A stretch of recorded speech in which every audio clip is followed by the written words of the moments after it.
I couldn't push the live button faster. I'm excited to be here tonight. We're going to cover Vampire the Masquerade, old school first edition, but we're going to cover the game and some other products and the other games, all from the 90s. You know, they say Vampire the Masquerade, some will say, dominated the 90s. As a Dungeons and Dragons guy, I figure I got to give it its flowers, right? Like, it deserves it. You know, back in the day, I always thought, D&D is better, obviously, Dungeons and Dragons. I never really gave it its props because I didn't really realize how successful Vampire of the Masquerade was. I just had no idea. Though looking back at it, you got to give that game its respect. A lot of other games came out trying to compete with D&D, and they never competed. Right? They were always secondary products. D&D was, hit of the market. But finally, Vampire the Masquerade came out, and you have to be honest with yourself.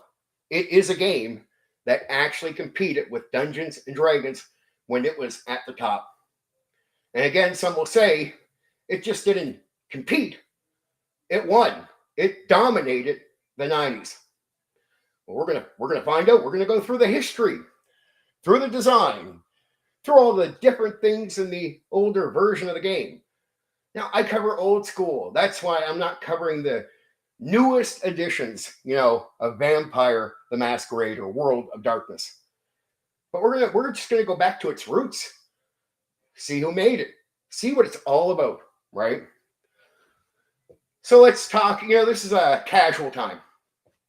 I always start a few, 10 minutes early to give you time to roll in. So when I say start, right, you're here and we're ready to go. You're not coming in after I've already, started on the topic. But let's see what we're covering tonight. So we're going to start off, of course, with the birth of the game. I always start there with all the things, with these games that I'm covering. The birth, or even the setting, right? Where does it start? And then we're going to talk about how it ruled the 90s. Then we're going to go right into the main core first edition of Vampire the Masquerade. Well, then we're going to check out what the Masquerade is. And the Camarilla, that will follow up. Then we'll look at the 7 clans, right? The different vampires in the Vampire the Masquerade. And then we'll check out humanity. What is it to be human in that world? And then we'll go into the other games, Mage, Werewolf, and we'll finish it off by covering some unique products. It wasn't just the products you think. They actually tried to make an Asian version. They did. They were focusing on different parts of the world, giving you a variety. And why did they do that? Because they really were competing with Dungeons and Dragons. Dungeons and Dragons are bringing out all kinds of products. So Vampire followed up, had all kinds of things developed, made. Many things that you know and love if you're someone into that game. Now, here's what I'm going to tell you about my coverage tonight. So if you go looking for a deep dive on this game, Vampire the Masquerade, the clans, and all the other editions, you can find channels where they probably have 10, 20 hours worth of deep diving. So if you have no life, go watch it. But if you really want to know the core details, the stuff you really want to know, right, then I'm going to cover it in a stream. I'm going to cover everything you need to know. So it's more like a quick shot. You're not going to spend 20 hours, listening to me to get all the details you probably want, if you're someone who doesn't know much about Vampire the Masquerade. And I want to make this interesting for people that may have not been into this game. Maybe I can inspire you to take a look. And for those that are, have nostalgia, for those that are fans of this game, I hope to appease you with facts and maybe some details even you didn't know, because I don't just cover the clans and do this deep dive like that. I cover where it came from, right?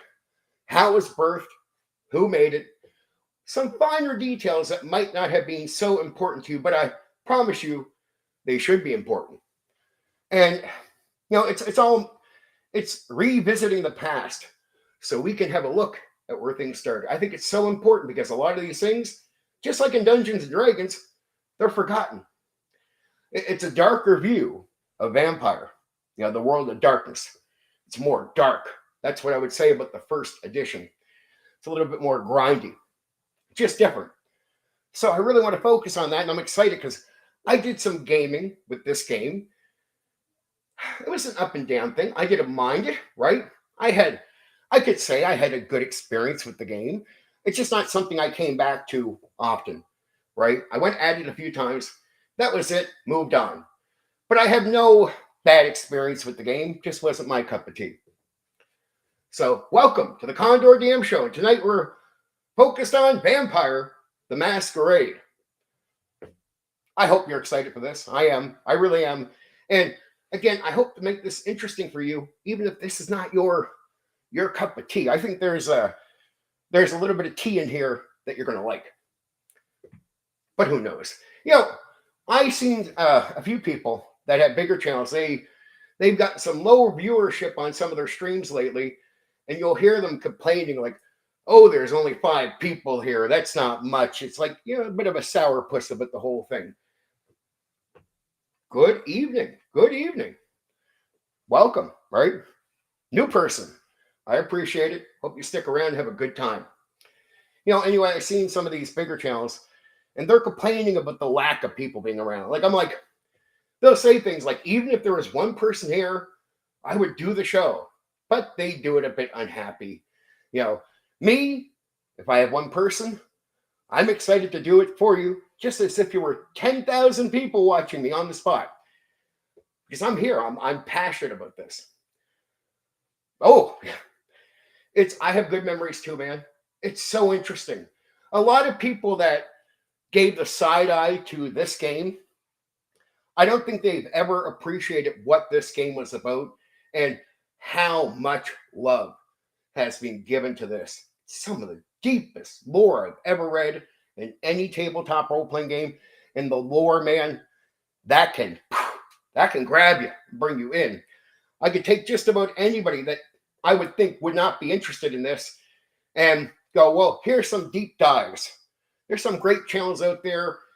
It'd be wrong for me not to mention a certain channel that really inspired me, even to go back to it many years later. There's a YouTuber known as the Gentleman's Gamer. And man, if you got no life, but he has good content. But if you have no life, you can go watch tens of hours, I swear, of deep diving in on the World of Darkness from the different editions, the clans. He does the deep dive. My promise here, though, it's covering all the important stuff in a stream. That's a couple hours. So if you have a life and you don't got 30 hours to throw away and you still want to know about some of the stuff, that's what I'm trying to give you, right? Trying to give you in short order. But we're going to cover the history. It's not like a deep dive into the lore the way other channels do it. I'm diving into the history, giving you the rundown on things. But it's all going to be facts, and I'll separate my opinions from the facts. I know my people, right? My nerds. I know how picky they are about opinions, about games and whatnot. Oh, they might agree with you. They might not. But what they actually do appreciate is when you stick to the facts. They don't have to agree or disagree with you then. There's no debate. They can just sit back, listen, and take it in. And what I promise you is the facts that I'm going to cover tonight, you can check them all out, and they'll check all out. That I promise you. There's a few names I forgot over the years. I had to go look up pronunciations, right? Like Toreador, right? Sounds simple to say. It's a clan, Toreador. It can be challenging to come up with some pronunciations. I've always noticed that in our nerd games, there's some weird words in there, and you got to really understand them. And I've heard some people not say these correctly, or if you go look into the pronunciations, there's a variety. That means some people said it this way, some people said it that way, and in both cases, it's accepted. Now, again, the coverage doesn't exactly, just go too deep, but we're going to start now. Are you ready? We're past casual time. Let's dive in. Let's really dive in. The birth of Vampire, the Masquerade First Edition. When Vampire, the Masquerade appeared in 1991, it didn't just introduce a new RPG, it changed the entire tone of the tabletop role-playing experience. Instead of dungeon crawling and monster slaying, the game asked a very different question. What if you were the monster? Right? It was the flagship release of White Wolf Publishing and became the foundation of what would soon be called the World of Darkness. Okay, so let's get into the origin story of this whole thing. The cultural moment, late 1980s, early 1990s. By the late 1980s, tabletop RPGs were dominated by traditional adventure games like, well, we know one game, Dungeons and Dragons. But a few shifts were happening. RPG players were aging into their late teens and 20s. Horror and gothic fiction was gaining popularity again. Urban fantasy was beginning to appear in novels and in film. Many players wanted story-driven roleplay instead of dungeon crawling. Meanwhile, vampire fiction had exploded in popularity thanks to writers like Anne Rice's Interview with a Vampire. The rise of goth culture and dark romantic aesthetic, it was backed by so much. People love horror, they love vampires, they love this genre. And I gotta say, there was love for this type of stuff long before the late 80s. I don't really think it went away, but the company and the market felt like it was just exploding at the time. So I take their word for it. This is all about facts. This is what they say. Instead of vampires being simple monsters, they were becoming tragic anti-heroes. This cultural shift created the perfect opening for a new kind of role-playing game. The designers behind the game. The primary creator of Vampire the Masquerade was Mark Rein-Hagen. Rein-Hagen had already been involved in tabletop RPG design, including work connected to Ars Magica, which emphasized storytelling and troupe-style play. His goal with Vampire was very deliberate. Create a storytelling game about personal horror, not monster hunting. He wanted players to experience loss of humanity, political manipulation, immortality as a curse, moral decay over centuries. This was radically different from traditional RPG goals. The formation of White Wolf. The company itself formed from a merger between two small RPG magazines, White Wolf Magazine and Lion Rampant. Together they formed White Wolf Publishing in 1991. Their first big project, Vampire the Masquerade. It was a gamble. It was. At the time, the industry assumption was that RPG players wanted fantasy heroes. They wanted combat and treasure. White Wolf bet on the opposite. They bet on drama, horror, and politics. It was a good bet.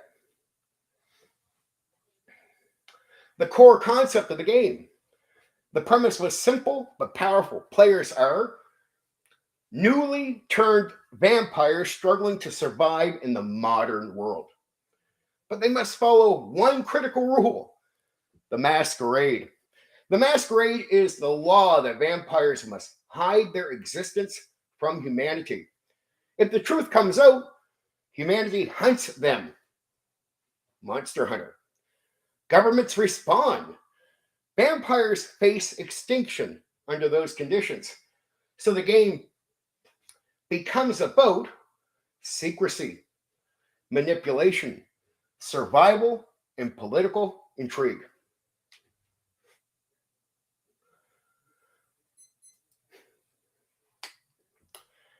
The Camarilla versus the Sabbat. One of the core conflicts introduced early was political war between vampire factions. The Camarilla, ancient vampire aristocracy, enforcing the Masquerade. Think secret rulers, old bloodlines, manipulation of society. The Sabbat were fanatical vampires rejecting humanity. Think monsters embracing the curse, vampire supremacy, violent cult-like ideology. This political conflict created a setting that felt closer to crime drama, gothic horror, conspiracy thriller than it would, say, a traditional RPG. The clan system. Instead of character classes, the game introduced clans. Each clan represented a different vampiric archetype. Examples include the Bruja, rebels and philosophers, the Ventru, aristocrats and rulers, the Nosferatu, monstrous outcast, the Toreador.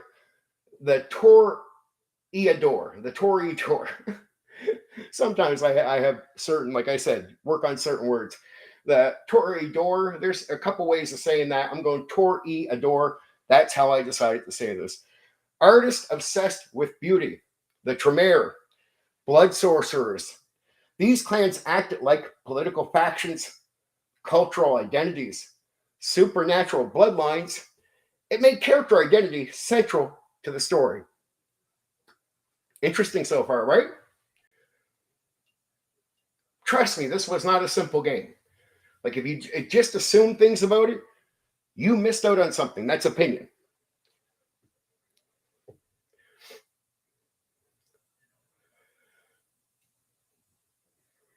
See, here's the way, when I research this, it wasn't that there wasn't a bit of the satanic panic around, but it was still focused on the popular Dungeons and Dragons.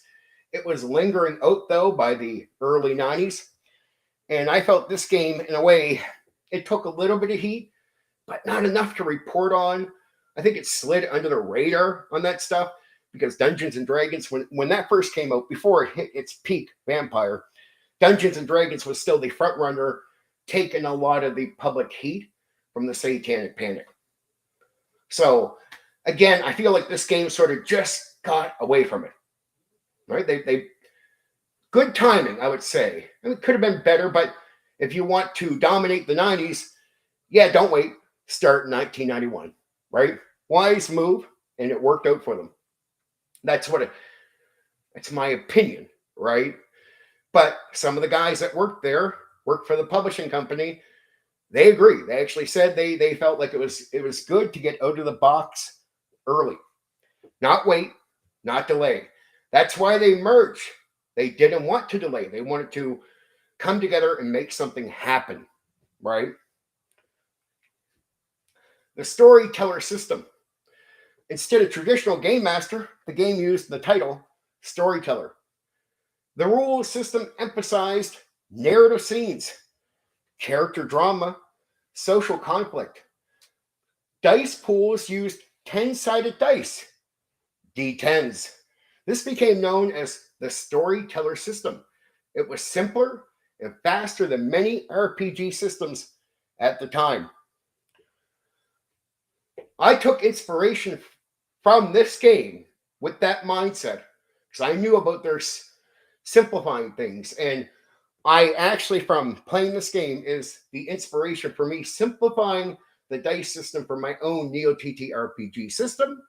I had first built it up to be very complex using all the different dice. But after going back and really researching this a long time ago, many, many, many years ago, about 10 years, 10 years ago, I was like 5 years into my game testing with the game.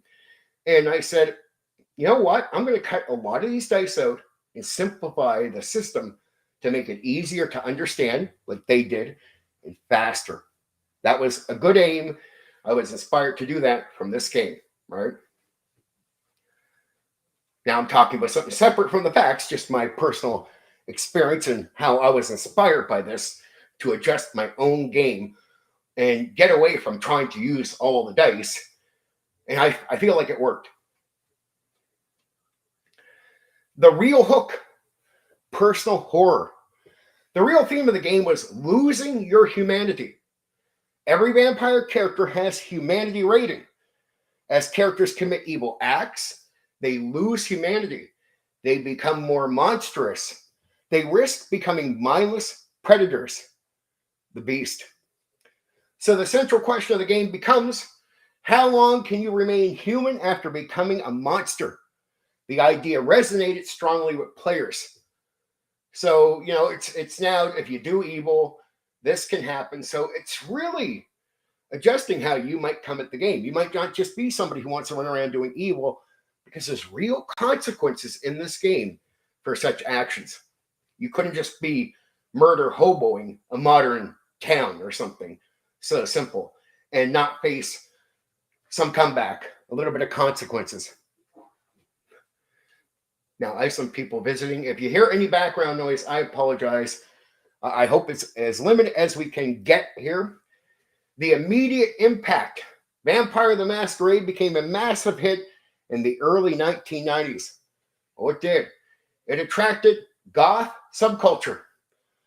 So even though it did start off with a lot of D&D players, because there was no already built-in group for this, after a while, it really did attract a lot of people that normally did not do tabletop role-playing games, hence the goth culture. Many goth people took up the game Vampire because they realized it was definitely aimed at them and what they like.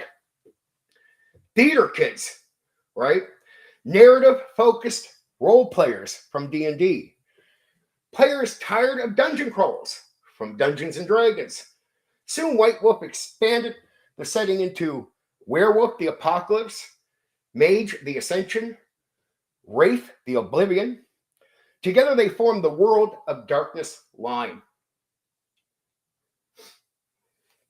Why this game was revolutionary. Compared to the TSR-era RPGs, Vampire introduced, well, let's see, traditional RPGs, Vampire. Different. Like here, I'm doing a comparison here. So we get traditional RPGs versus Vampire. That's what we're going to line here. Traditional RPGs give you heroic adventure. Vampire gives you personal tragedy. Traditional gives you monsters as enemies. Vampire says players are the monsters. When it comes to the traditional, treasure is rewarded. That's your reward. In Vampire, political power was a reward. Dungeon exploration was, Dungeons and Dragons. But in Vampire, social manipulation replaces that whole gimmick. We don't need to go through a dungeon. We're going through politics, socializing, tricking people, depending on who you're playing. Tactical combat? Nah, character drama. That's what Vampire gave you. This is why the game exploded in popularity. It spoke to different types of role players. In 1991, a small company called White Wolf asked a dangerous question. What if the monster was the player character? The answer became Vampire the Masquerade, a game about power, corruption, and slow death of your humanity. That is the birth of Vampire the Masquerade. Okay, let's talk about how it ruled the 90s, or at least the claim it ruled the 90s. It dominated. Why Vampire the Masquerade became the biggest RPG of the 1990s. Now, I got to say this. The market says it did. If you look at the numbers, it dominates. Like it's you get past opinion, the market numbers, if you say, okay, with sales and the amount of gaming going on with Vampire, it won. It was a downturn for D&D, no matter the popularity. And during the downturn, even the other side games still did not compete with Dungeons and Dragons. But here came Vampire, finally, a game that could compete. It didn't just compete, it dominated. When this game released in 1991, it didn't just succeed, it reshaped the RPG industry. For much of the 1990s, it was arguably the second, it depends on what you say, because there's more, to a degree, there's more cons in gaming going on with D&D than there is Vampire, but still, they dominated the market. But let's just go with this, because this is what the market was saying at the time regardless.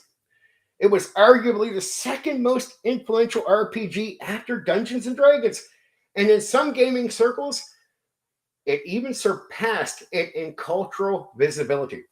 So even though you're not seeing it at all the cons, when you go to places where gaming is happening, you'd see a lot more Vampire at certain points in the 90s than you would D&D. It was a surreal experience for me, and I did encounter it. I went to gaming groups where it was like, I've been away from this community over here for maybe 1 or 2 years, all D&D people. I show up and I'm like, are half the tables Vampire? Yes, they were. It just means that role play thing was really attractive, and it was new. It was new, and it was something very attractive to a certain group of people that maybe many of us sort of knew existed, but we didn't know how many there were. Like I knew people like to role play, some a lot like to role play more than say just do dungeon crawls. I just didn't realize the vast amount of people. This is opinion from my own personal experience. I couldn't believe the amount of people that liked it. Not a bad thing, but it was shocking. Okay.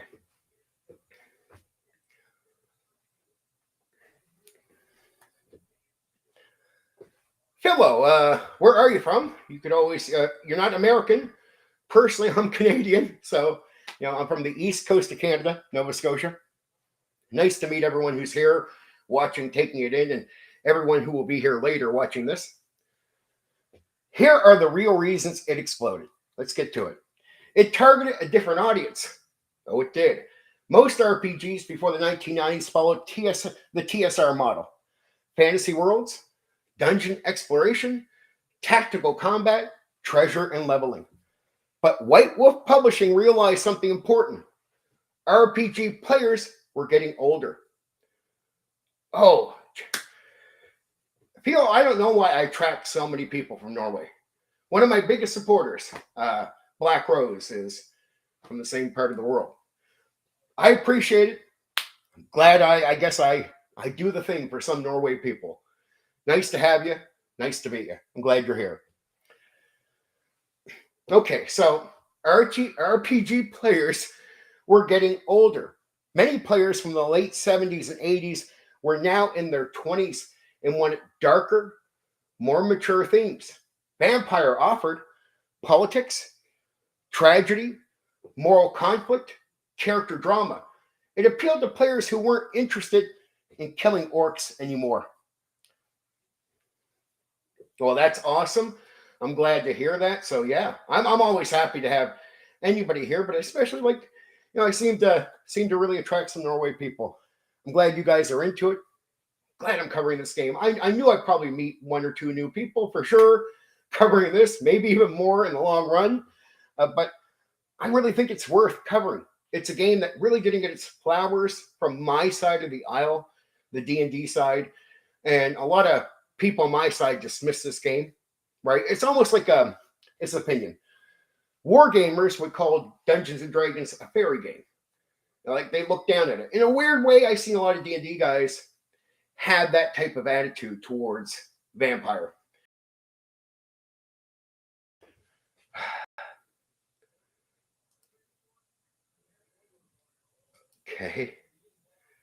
Okay, let's.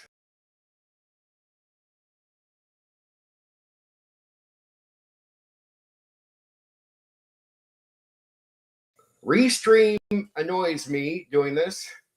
It makes me not want to purchase the entire thing. So back here, I hope I wasn't gone for too long there. I hope I wasn't too away. Restream. If you want people to start paying for your services, you got to come through. On my end, this is perfect. I don't know why I just had a connection issue. Quite embarrassing. I hope you didn't miss much. So, yeah, let's, again, at the end here, it appealed to players who weren't interested in killing orcs anymore. Hate when that happens. Gets my mind all fizzled. I'm focused on things. Sorry about that. I'd say sorry, but I have no control. Okay, let's just move on. Let's just move on before I get too lost here. Back to the facts. It embraced the 1990s Gothic culture. The early 90s had a huge goth and alternative cultural boom. Nightclubs, music, and fashion all leaned towards dark aesthetics, vampires, existential themes, urban decay. Vampire fit perfectly into that culture. Instead of knights and dragons, the game took place in modern cities, nightclubs, back alleys, corporate towers. Players could imagine the setting right outside of their window. So it's modern day. Look outside, that's where you're gaming. And if you're in America at the time, well, you're definitely, it may be in some of these locations already yourself. Players became the monsters. Traditional RPGs, you hunt monsters. Vampire flipped the idea. You are the monster. Players portray vampires struggling with hunger, morality, political intrigue, immortality. The theme of personal horror made the game feel more like a dark novel or a TV drama than a typical RPG. This was revolutionary for tabletop design. See, I hear a lot of people say, we call this RPGs. And then they'll hear people calling them tabletop RPGs. Well, I got to say, the term tabletop to describe what we're doing is used often during the old school era. So it's not so much of a new thing. It's a combination. They call them role-playing games, but they would be described as, this is tabletop gaming. This is tabletop design. It doesn't take much to go from there to, it's a tabletop role-playing game. You know, my fellow nerds can get quite picky about these things, and I can appreciate that they get picky about these things. But I say, when it comes down to healthy communication, if not using tabletop role-playing games or TTRPG would confuse the people you're talking to, and you've lost that battle, don't be someone who holds on to something that's not working. If people understand what you're saying when you say TTRPGs as separate from like Final Fantasy MMO, and they understand the MMO to be RPG, it doesn't matter who won or lost. Obviously, the argument's over. It's a popular use, TTRPG, to simply separate the type of RPG it is from the video game version. I focus on things that, and this is all opinion right here, I focus personally on things that matter, right? And to me, small details like that don't really matter. They don't really get in our way if we're willing to say TTRPG. The clan system was brilliant. Instead of character classes, the game introduced clans, each with strong identities. Again, we'll go over them, but with some other details. The bourgeois, rebellious revolutionaries, the toreador, artist, and, well, you would say a little bit eccentric artist. The Nosferatu, hideous information brokers. Not pretty. The Ventru, aristocratic rulers. The Gangrel, animalistic wanderers. And so the Gangrel is a really interesting group. They are more animal-like, I would say, than the rest of the group, right? Very dangerous vampires. I didn't mention them at first, but here we are. The Gangrel can't be ignored. Players identified strongly with their clan, which made characters feel like a part of the larger society. This identity builder, or this identity building, helped form very loyal fan communities. It's going to help sell your product too. The game encouraged role play over combat. The system used a dice pool. Many people like dice pools. A dice pool mechanic with D10s, again known, as I said earlier, as the storyteller system. Combat existed, but it was not the focus. Real gameplay revolved around manipulation, negotiation, secrets, alliances.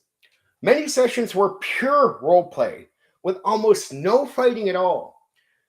That style attracted people who came from theater, creative writing, improv.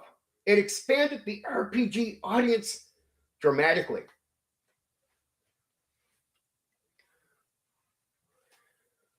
The setting felt alive. The World of Darkness was designed to feel like a hidden supernatural society operating inside the real world. It introduced ancient vampire conspiracies, secret rulers of cities, hidden wars between factions. Cities in the game mirrored real cities. Storytellers often ran games set in Chicago, New York, Los Angeles, London.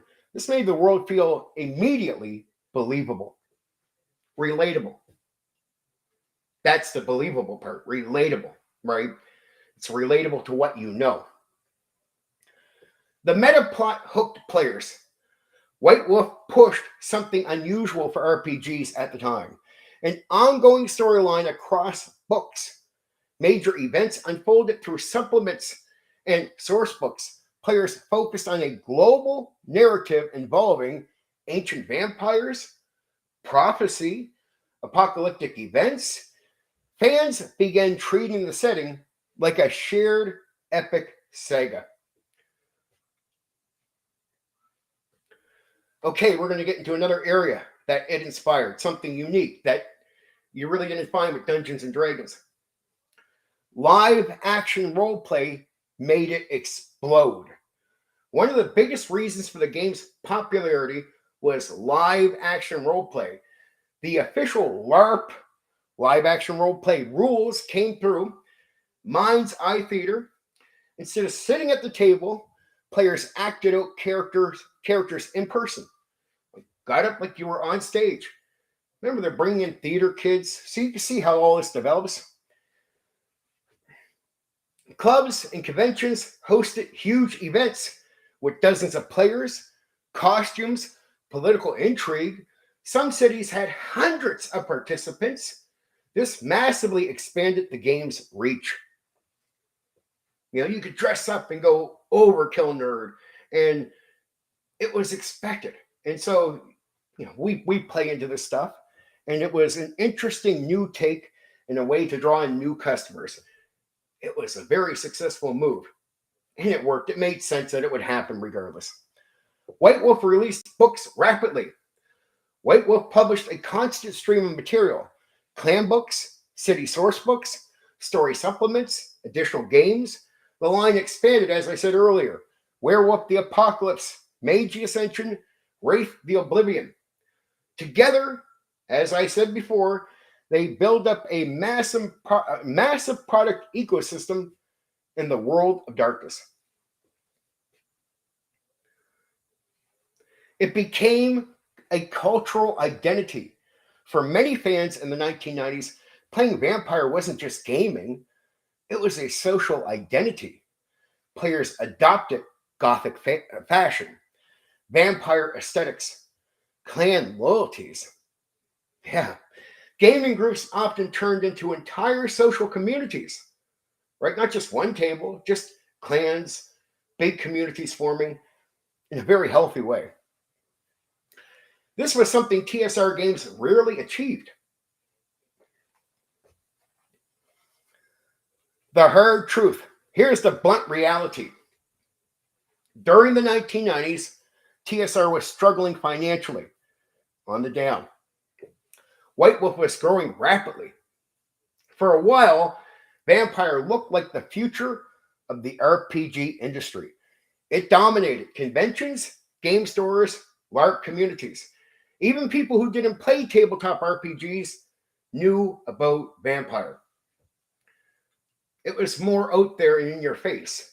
Hence, more people outside of the bubble that we're in seen this, experienced it face to face. People dressed up as it, the way you would experience people dressed up as their favorite Trek characters, Star Trek, right? In the 1990s, Vampire the Masquerade didn't just sell books, it created a culture. While TSR's fantasy heroes were fighting dragons, White Wolf gave players something darker, the chance to become a monster. Okay. So that's the history right there. Good evening, Black Rose. What's up? Glad you're here. Now, you're coming in right at the good part. We covered the history. You can always rewind that later. That's just getting some of the stuff out of the way. Now we go straight into the game. The first edition. Remember, I'm covering old school, so I cover the 90s. I'm not covering further editions of Vampire the Masquerade. Just the original start, right through the game, right through all the clans, and getting into the details. Now, I mentioned some of these stuff as just part of the package of covering the history and covering through the 90s and their domination. My Norway crew. Hey, Norway crew, what's up? I love you guys. Yes. I'm happy. We got a new guy, and he's a vampire guy, right? So Black Rose here is my Norway D&D second edition friend, and Philo here is now my Vampire Norway friend. Always like making new friends. Good. You guys talk for a second. I'll start in on the first edition here. How 1E differs from later editions of Vampire the Masquerade. The first edition, 1991. Now, each area I'm going to mention, just to clear up something, you're going to hear me mention repeated details sometimes. It's just that when I'm talking about an area, it's hard not to mention this detail again to sort of clarify some things to do with this area. So you're going to hear me sometimes repeating a few things, right? But it's all part of explaining.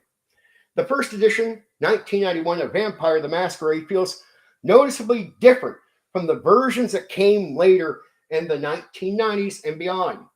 When Mark Rein-Hagen and White Wolf Publishing released the original book, the game was smaller, rougher, and more mysterious. Later editions expanded the world massively, but in doing so, they also changed the tone. From a stream focused on old school Vampire, these differences are worth highlighting. So it's, this is my own note. Me reminding myself, I need to note the differences here, right? So I feel like this was streamlined, the whole thing. And you go through the differences and it's valuable. It's really valuable understanding the changes. I personally like the first edition, the old school, the darker, the more mysterious. But if you understand the upgrade to the World of Darkness, it goes a bit away from that. Just a bit, right? Just a bit. I like mysterious. Later editions explain more and more and more. But you can feel like the experience gets watered down a bit. This is personal opinion from my own experience. The world was smaller and more mysterious, as I said in the first edition. The setting of the World of Darkness was intentionally vague. Players did not know everything about vampire history. Important things were mysterious. Ancient vampire origins, the true structure of vampire society, the depth of global conspiracies. Storytellers were encouraged to invent their own answers. Later editions filled in huge amounts of lore, as I said, explaining many mysteries and were originally left open. See, I like the mystery personally, but some people prefer the deeper lore. And the lore, I give it to them, is very attractive, as I said early on in the stream. Oh, yeah. It's if you didn't give this some love, I always said to people, how can you like at least have the experience? I always said to my D&D friends back then, if you get a chance to play it, play it. Simple as that. The meta plot was much smaller. In later vampire books, White Wolf introduced a massive ongoing storyline called the meta plot. This included ancient conspiracies, apocalyptic prophecies, world-changing events, and one need the meta plot barely existed. Right? The game focused on individual cities, local politics, personal horror. The world wasn't yet tied together by a massive global narrative. The game was more focused on personal horror. Basically, the game was more focused on the activity of what you're doing more than the overall, big narrative, right? So the game was more focused on personal horror. The earliest version emphasized one theme above everything: the tragedy of becoming a monster. Later editions leaned more heavily into supernatural politics, clan warfare, global conspiracies. 1E stories were often smaller and darker. Again, more focused on experiencing what the game is at the smaller end instead of focusing on a big global narrative. So if you really want to know, in my personal opinion, the gameplay style of Vampire the Masquerade, you'll get more of it going back to the first edition. As you then, as you go into later editions, you do start focusing more on that upper narrative and less on just the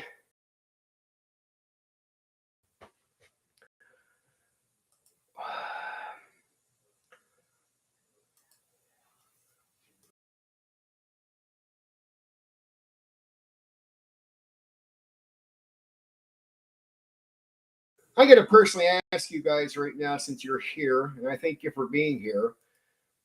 How bad is the connection tonight? Am I glitching out? I need to know. It'd be nice to know. I'm really upset with Restream. I've done every connection test going into this. It should be fine tonight. My numbers are really good on my end. And, when I have my good clean streams, this is how I usually start them off. But I've had now 2 little glitches. Am I glitching while I'm talking? I'll tell you, if Restream does not straighten up, when I finally decide at the end of the month where I'm going to go, I will likely go to StreamYard. I'm semi-glitchy.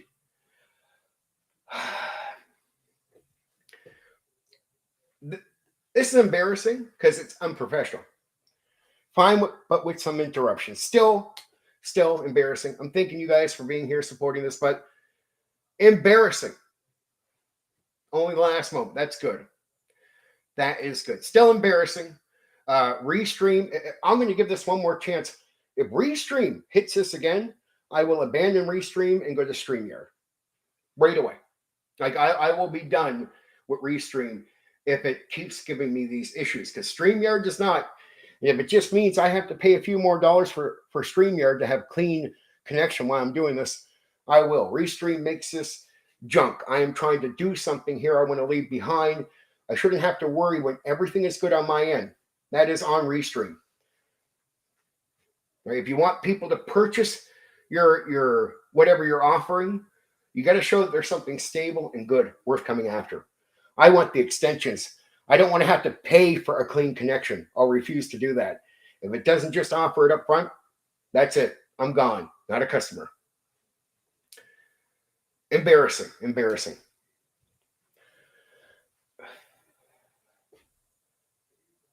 I hear you. I would hope the chat is not causing me this. I've seen many other people use Restream with no issues. Sometimes they have issues, but to me, it's unacceptable. It's unacceptable. Okay, I'm going to sort of start over at this part. Maybe. Just tell me if you notice I'm still glitching out or not. The game was more focused, again, I'm going to start on this. The game was more focused on personal horror. The earliest version emphasized one theme above everything, as I said already: the tragedy of becoming a monster. Later editions lean more heavily into supernatural politics, clan warfare, global conspiracy. 1E stories were often smaller and darker. A typical chronicle might focus on surviving the first nights of vampirism, struggling to feed without killing, learning how dangerous elder vampires really are. The horror was intimate and psychological. Good, good. I'm glad that we're just not having this. Not happy. Not happy. No excuses, though. It is what it is.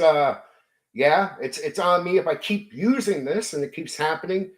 It goes from blaming this to blaming me, so I got to take responsibility. I will. I'm going to use it tonight, and if this happens one more time before the end of this month, I will skip. I will go to StreamYard and pay the extra money so I can have good streams because things are good on my end. I shouldn't be running into these problems. Well, that's good. There is a little delay coming from the main messages to the live ones popping up, and I'm more focused on what people are seeing. So I do see the messages appearing early on the side, but we'll focus on what's here. Okay. Fewer clans and bloodlines. In 1E, the core game focused on the original 7 clans. These were the Bruja, the Ventru, the Toreador, the Nosferatu, the Gangrel, the Tremere, the what do they call them? The Malkavian. I remember I already looked at this word. Having a hard time pronouncing this one. They're called the Maccabean, something like that. I'm sorry. Just a hard time pronouncing. I'll see if I can correct that later. For now, just understand there's an additional group. I apologize about that. That has to do with my jaw. Later editions expanded dramatically with additional clans, dozens of bloodlines, many unique sub-factions. The early game felt simpler and more focused. When I get stressed, this thing it starts irritating me. And I have a hard time, just a little pissed off. Thank you. I am trying. Okay, the tone was darker and less polished. The first edition book had a very raw tone. It leaned heavily into gothic horror, existential dread, tragic immortality. Later books sometimes shifted towards supernatural factions and warfare, right? Supernatural as far as action, and then I would say faction warfare. Maybe I'll take a breath right now. You know what? During a stream where I get a little stressed, it's always just to be real with myself, not worried, just bothered, because this has happened a few times with Restream. Irritated. I just need one of these to calm down. That's what we're going to do. Take a breath right now, calm down. Not restart anything, just calm down where I'm at. Okay, because I'm annoyed. So if I get annoyed, I get a little all over the place where I'm looking here. I'm reading a lot of stuff. In 1E, many vampires were portrayed as lonely predators hiding in the dark, not members of giant supernatural armies. The Camarilla was less clearly defined. The Camarilla existed in 1E, but the structure of vampire society was not fully mapped out yet. Later books expanded dramatically with detailed set politics, elaborate global organizations, deeper historical explanations. In 1E, the Camarilla felt more like a loose secret society of elders rather than a fully defined political system.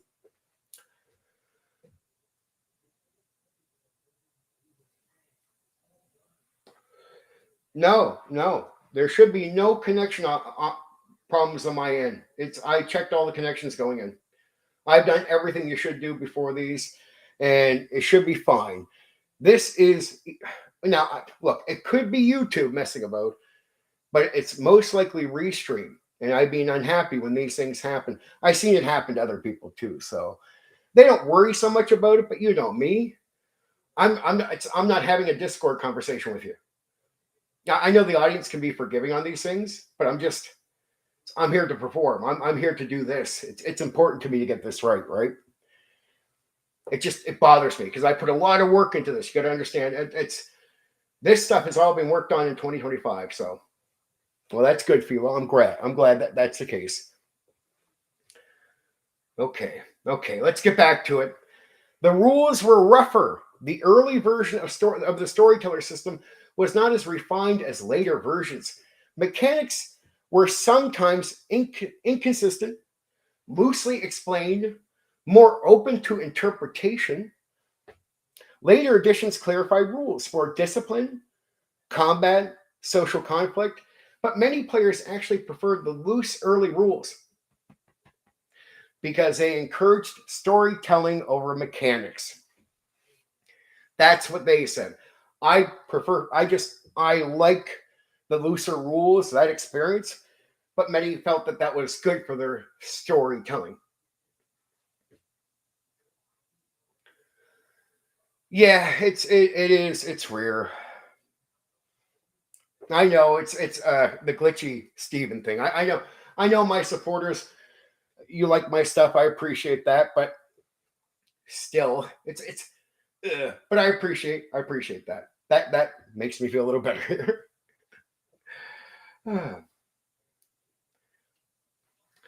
Just when you invest so much into doing this stuff, putting this all together last year for a night during this year, and I do all the work I do, it can be upsetting. Restream needs to get better at this stuff. If there's no problems on my end, it should be working fine, right?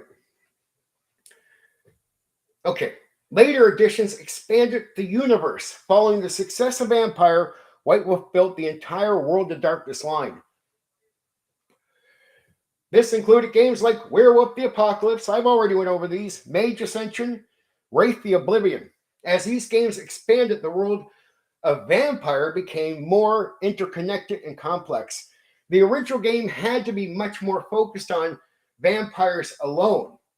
The big difference in spirit, the biggest difference between 1E and later Vampire is tone. First edition feels like a dark gothic horror story about cursed immortality.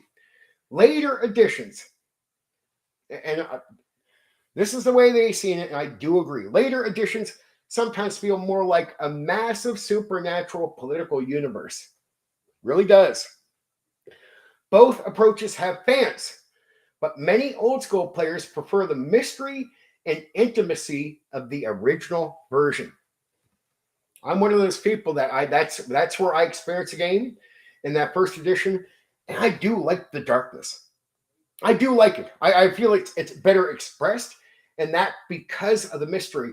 And because there's so much mystery and it's loose, interpretation becomes important. That means you can bring your own elements to the game in ways where you're not wrong, even if the next person is running it a bit different.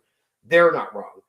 That's part of that old D&D freedom thing. Now, Vampire wasn't meant to give you that freedom. It's like many other games. Vampire is not a game where it's like 30% is core and you do what you want with the rest.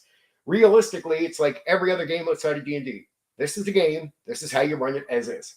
That's it, right? But because of the looseness, it gave it a bit of freedom like D&D, where D&D only says this much, this 30% is core, and you can do what you want with the rest. I had that mindset, and I felt the first edition played more to that, than the others.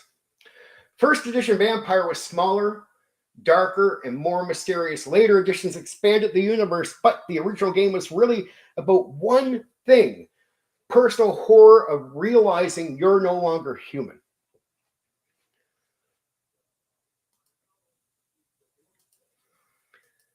I want to thank everybody who's been patient with me tonight during any of these glitches, especially the people chatting with me right now. I really do appreciate it. I know I'm a little hot on Restream, but I don't want you to think I don't appreciate you staying around, being patient. Okay, that's the first edition, right? As glitchy as it was. That's the first edition covered. Now we're going to go into finer details like the Masquerade. The most important rule in Vampire, the Masquerade.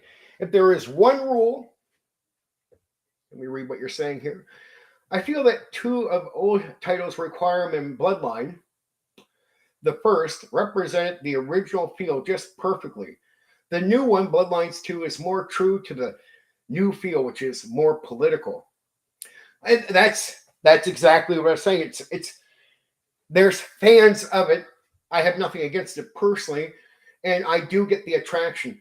The lore, the deeper defined lore for the versions you're talking about, it is attractive. I don't lie. I read through that stuff and I'm just like, I'm a nerd just drooling. I'm just like, I'm into that, right? But I get to the gameplay and it doesn't do the same thing for me as first edition. But I do love the lore. I don't lie. It's very interesting. Even if you're not into this game, go listen to any deep dive and on clan lore and world lore. It will blow your mind. It's just you can just nerd out on it all day long.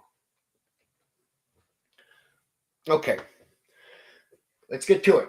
If there is one rule that defines the entire world of Vampire, it is the Masquerade. The Masquerade is the law that says humanity must never learn that vampires exist. Every part of vampire society, from politics to feeding to punishment, exists to enforce that single rule. What's that rule? Humanity cannot know that they exist, that vampires exist. Without it, the entire vampire species would likely be destroyed. How can I say, in a way, and I'll get more detail into it. You know, they say you're playing the monster. But in a way, I think that's somewhat wrong. I think they just decided that in D&D, you play a human, you go fight the monster. In Vampire, you play the vampire, and the human is the monster. Just saying. Why the Masquerade exists? The Masquerade was created because vampires nearly went extinct during the medieval period. Before the Masquerade, many vampires ruled openly. They posed as kings, nobles, and warlords. But humans eventually began to realize something was wrong. This led to massive vampire hunts during the Spanish Inquisition and other religious purges across Europe. For the first time in history, humanity organized large-scale efforts to destroy the undead, vampires. Vampires realized something terrifying. Humans outnumber them enormously. If humanity ever fully understood the threat, vampires would not survive. So the ancient elders created a new law: hide forever. The Masquerade is the first tradition. Within vampire law, the Masquerade is the first tradition. All other laws exist to protect it. Breaking the Masquerade is considered one of the worst crimes a vampire can commit.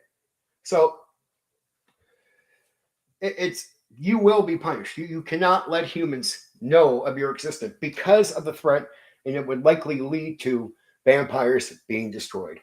It was so necessary to make it law, make it a rule. Punishment is usually final death. No trial, no mercy, because one reckless vampire could expose the entire species. My cat is awake. He's listening to me right now. He's been enjoying this stream with you guys, so that's great. So because one reckless vampire could expose the entire species. What counts as breaking the Masquerade? Violations can happen in many ways. Examples include feeding openly in public. Creepy fact: most cultures, some who never met, had myths of vampire-like beings. Oh yeah, look at Vlad Dracov. Vlad Dracov in history is considered someone who inspired what we know as vampires today. We're getting away from Vampire the Masquerade for a second, but I don't mind talking about this guy. Vlad Dracov was a cruel, cruel man. The stories were that he would take people, he was punishing them, he'd stick them on some type of like spear pole where it stabbed through them, stabbed into the ground, and these guys would be on these poles crying, making noises, and he would be out on the lawn surrounded by these people, and he would be eating his lunch while they're screaming and suffering to death. Sorry, but that had to let my cat out, right? But Vlad Dracov was cruel. He pretty much bleed out his victims if you believe the stories.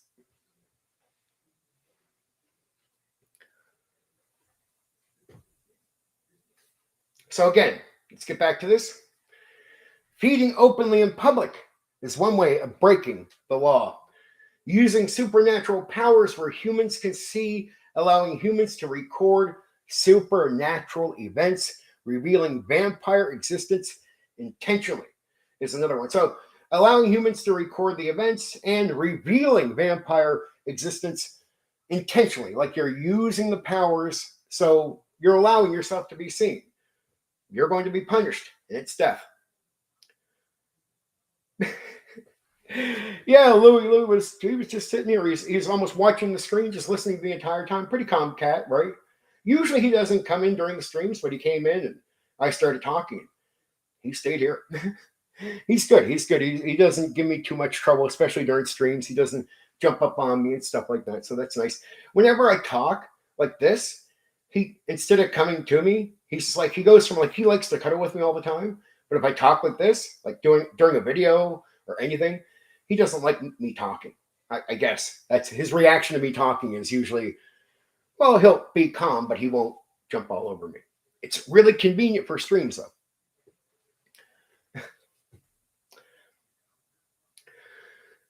Even careless behavior can be dangerous, right? Modern technology makes masquerade violations even worse. Cameras, phones, and social media create constant threats. A single viral video could destroy centuries of secrecy. Well, think about it. How important is the masquerade? It protects you from going extinct, right? That's a pretty powerful rule that needs to be applied. How the Camarilla enforces it. The Camarilla exists primarily to enforce the masquerade. Yeah. Local rulers called princes ensures the rule is maintained. If violation occurs, they send enforcers to eliminate witnesses.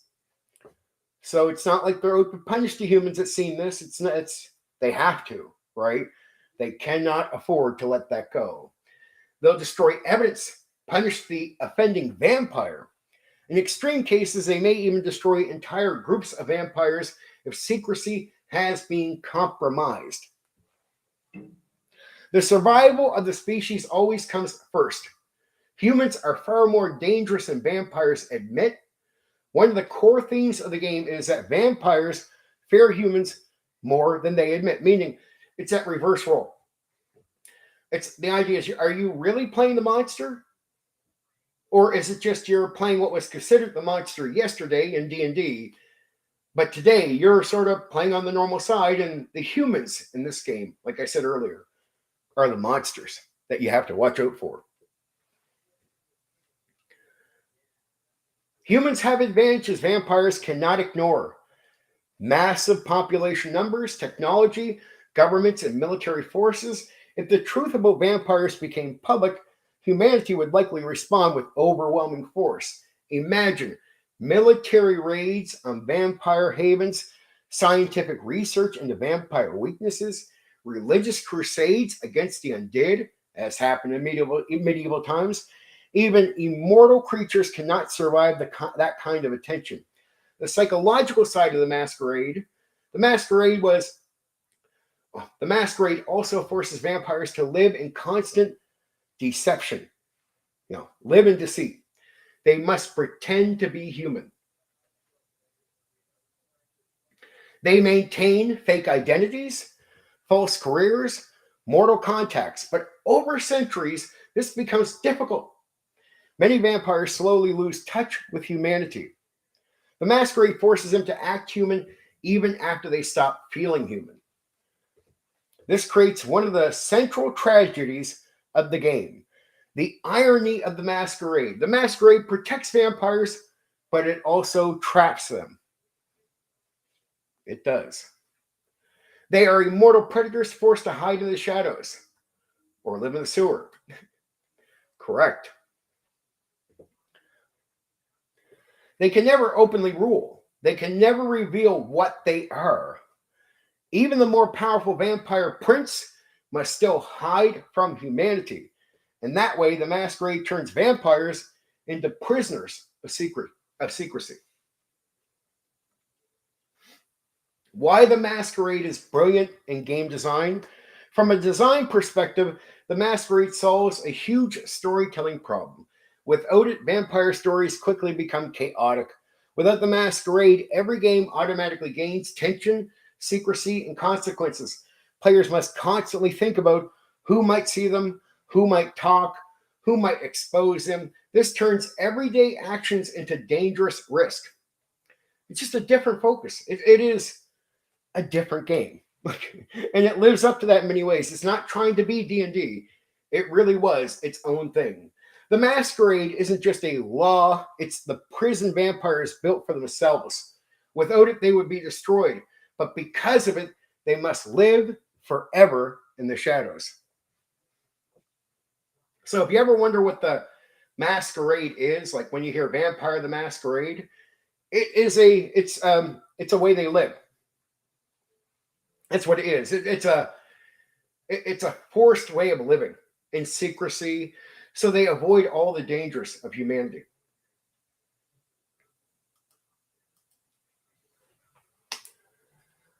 Okay. The Camarilla, how vampire society actually functions. In Vampire, the Masquerade, the most important political organization is the Camarilla. On the surface, the Camarilla claims to be a loose alliance of vampire clans dedicated to protecting the Masquerade. The Masquerade, sorry, just catching up where I'm at. The rule that vampires must remain hidden from humanity, as we've already just went over. But in reality, like we said, it functions more like a secret aristocrat empire controlling cities across the world.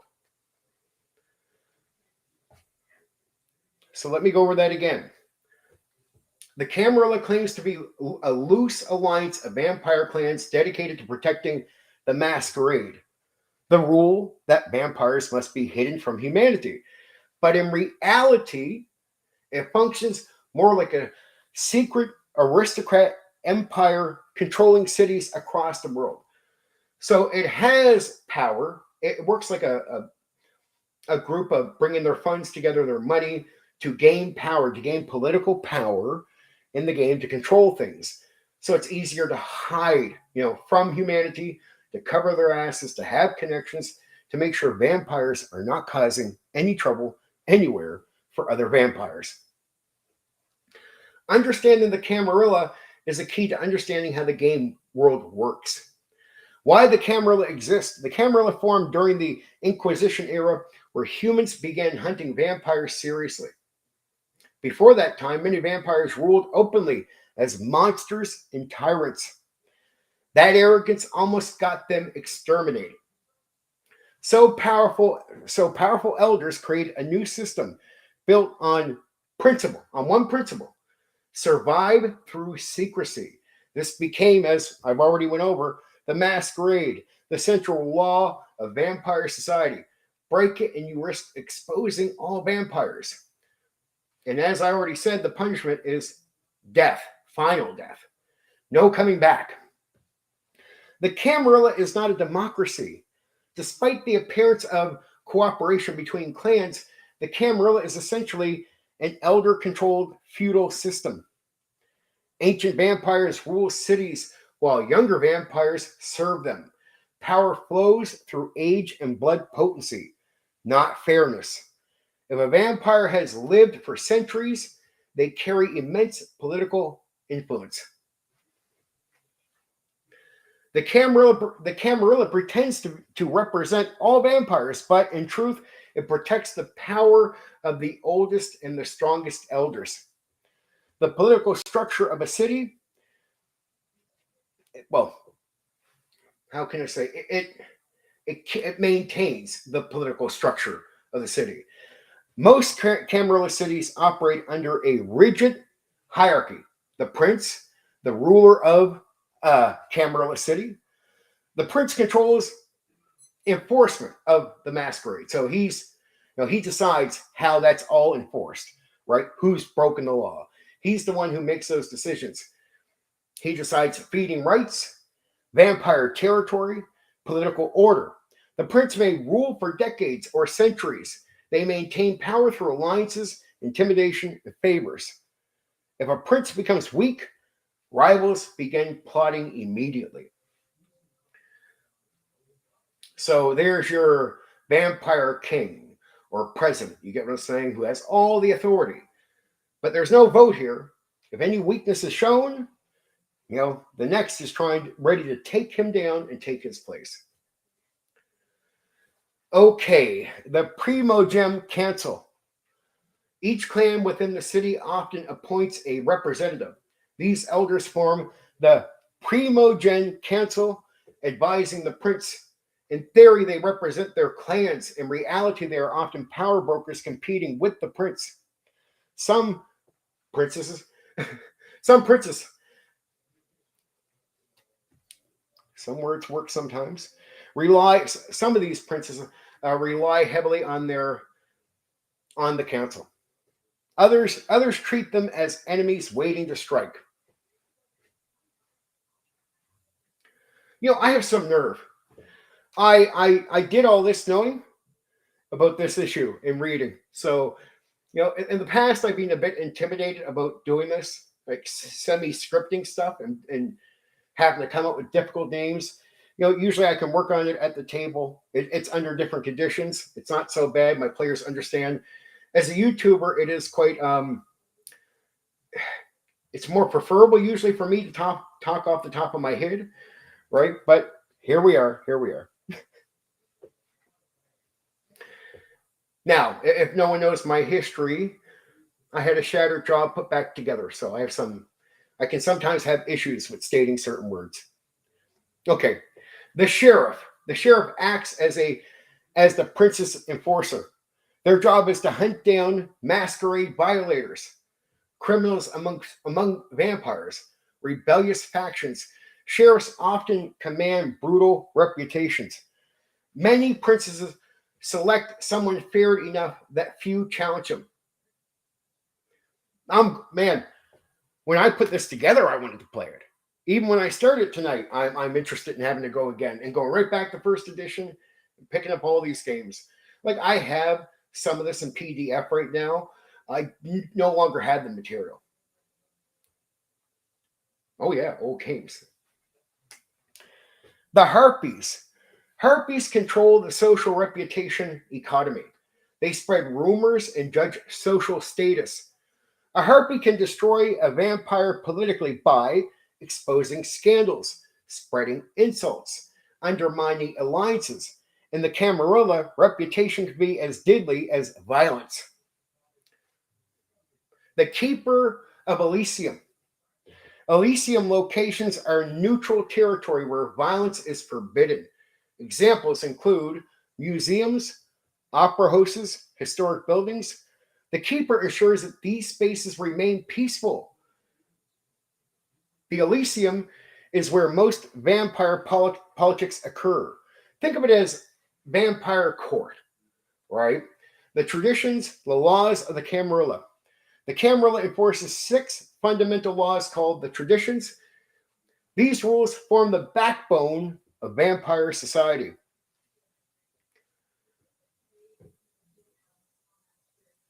I'm glad that you're very patient with me.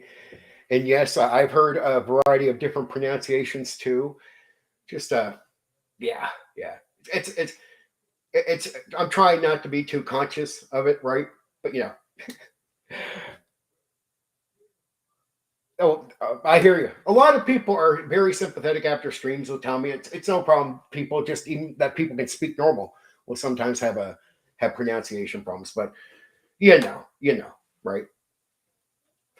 I can be as one of my family members told me, you try to be a perfectionist sometimes, Stephen. Like you can't be perfect, but I can get in that mindset, and I gotta, pull myself back. Okay. The real political game. The Camarilla claims to be about order and stability, but beneath the surface it is a world of conspiracy, manipulation, secret alliances, betrayal. Vampires rarely fight open wars inside Camarilla cities. Instead, they wage political warfare.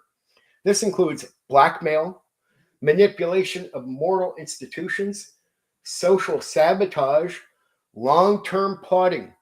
A scheme might unfold over decades or centuries. Well, this was revolutionary for RPG design. It's like a long lasting political warfare, like on a scale unseen before. And what does it mean, and how does that function? And this is what made it very unique, because there's nothing like it in any other game. Before this game, most RPG politics looked like kings, armies, open warfare. The Camarilla introduced something closer to political thriller drama. Players might spend the entire session negotiating alliances, uncovering secrets, manipulating rivals. Combat became secondary to intrigue. The irony of the Camarilla claims to protect vampire society, but many younger vampires believe it actually exists to protect the ancient elders who control everything. And the game pretty much admits that, right? The designers admit that it is there to protect the elders, as I went over earlier, even though it's claimed to exist for another reason. This tension leads to rebellion,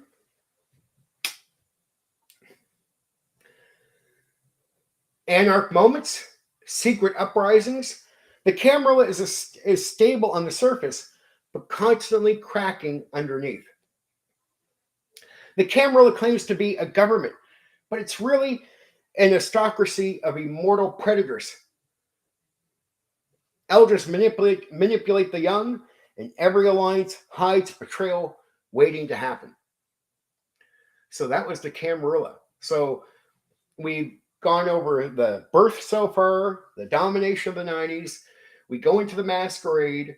That's the rule. The Camarilla, that's the rule for secrecy and hiding things from humans. The Camarilla is how you go, it's not just how you hide from humans and enforces the Masquerade, but it also creates the society, right? The system which they function under outside of even the Masquerade rules, even though it enforces the Masquerade. Okay. Let's get into the clans. The original 7 clans of vampires, the Masquerade First Edition. One of the most important design decisions in the first edition of Vampires, the Masquerade, was the clan system. Instead of classes like Dungeons and Dragons, vampires belong to bloodline families called clans. Each clan represents a philosophy, a social role in vampire society, a specific curse carried in their blood. In the earliest version of the game, there were 7 core clans, each representing a major archetype of the vampire myth and Gothic storytelling. The 7 original clans, the Bruja, these were rebels. So the Bruja, the rebels, what they represent? Revolution, anger, ideological struggle. The Bruja are often called the philosopher kings who fell into rebellion. In ancient knights, they were scholars and thinkers, but in modern knights, they became anarchists and agitators of vampire society. You get what I'm saying when I say knights? It's like back in the ancient days, right? But we're talking vampires, so we're in ancient knights. Get it? I'm replacing days with knights because this is how they see the world. So in ancient knights, they were scholars and thinkers. I don't want you to be confused by this. But in modern knights, days be for humans, they become anarchists and agitators of vampire society. Typical themes were on the bourgeois, rebellion against authority, political activism, rage against oppression. Sound familiar? Let me go over that again. I'm going to go over that again. Let me just say the bourgeois. This is back in 1991. So typical themes: rebellion against authority. Step 1. Political activism. Step 2. Rage against oppression. Are we starting to hear something familiar here? I don't want to lead you on. They are physically powerful, but also prone to uncontrollable fury, reflecting the theme of passionate revolutionary. In many chronicles, bourgeois represent young vampire rejecting the old aristocracy. Now we go to the Ventrue, the kings, what they represent: leadership, aristocracy, control. The Ventrue see themselves as natural rulers of the vampire society. They control corporations, governments, financial power structures. Their curse forces them to feed only on a very specific type of people, reinforcing their elitist nature. Themes of the clan: nobility versus tyranny, the burden of leadership, power corrupting absolutely. If the bourgeois are revolutionaries, the Ventrue are the establishment. So it makes them automatically clash, the bourgeois and the Ventrue. The Toreador. Glad I can say that so fast right now. The Toreador. These are the artists. What they represent: beauty, obsession, decadence. The Toreador are lovers of art, culture, and human creativity. They are drawn to music, painting, theater, fashion, but their curse is dangerous. They become paralyzed by beauty, losing themselves in art or human expression. Themes of the clan: aesthetic obsession, decadence, the tragedy of immortal boredom. The Toreador often serve as social elite of the vampire society. You got your rulers, you got your protesters, and then you got your pimp. That's the Toreador. Not really a pimp, but they like to get out in the world and, they like to wear the nice things, look good, and they're drawn to beauty. They're attracted to all these things. So are they worried about ruling? No, they're all playing. Do they care about the protester? They got better things to do. The Nosferatu, the outcast. These guys are dangerous. Personal opinion, but I think the game pretty much says this. What they represent: monstrosity, secrets, survival. When someone becomes a Nosferatu, they transform into something hideously deformed.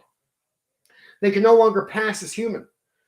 Because of this, they live in sewers, as our friend Philo said there, abandoned tunnels, hidden underground spaces, but they lose in beauty. What they lose in beauty, they gain an information network. So these are your spies.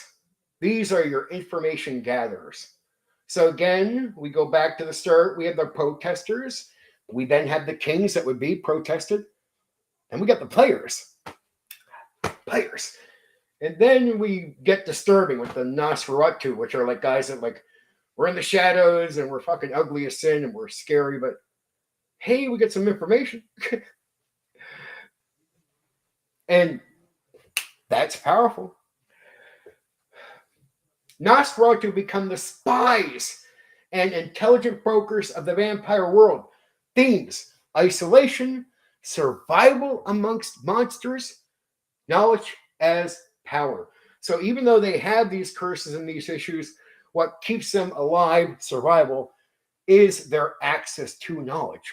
Like, you could kill them off and throw them aside, but then what about all that knowledge they can gain? What about all that stuff they can help? They can help certain groups get ahead, especially people wanting to challenge leadership, or even leadership wanting to make sure it avoids being challenged. The gangrel, the beast.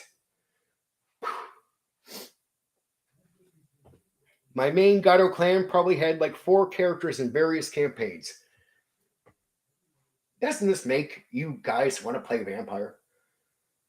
Like, just get into the whole gang aspect of it and the politics. God damn, it just wants me to get in and start like a fucking clan right away. Right? I love this game. I don't like it as much as D&D in the long run, but on the short run, I love this game. Gangrel, the beast, what they represent: primal instinct, nature, freedom. Gangrel are the closest to the animal side of vampirism. They often avoid cities and wander. They wander in forest, wilderness, lonely highways. They possess strong shape-shifting abilities and strong ties to the beast within. Their curse causes them to develop animal traits over time.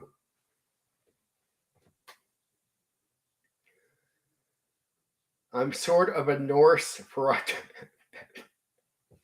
I love you, Black Rose. That's a good one. That's good pun. Good timing.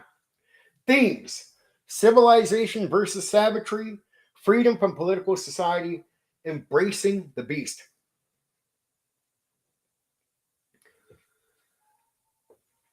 Malkavian. That's so Malkavian. I again, I probably am pronouncing this incorrect, but we'll go with this.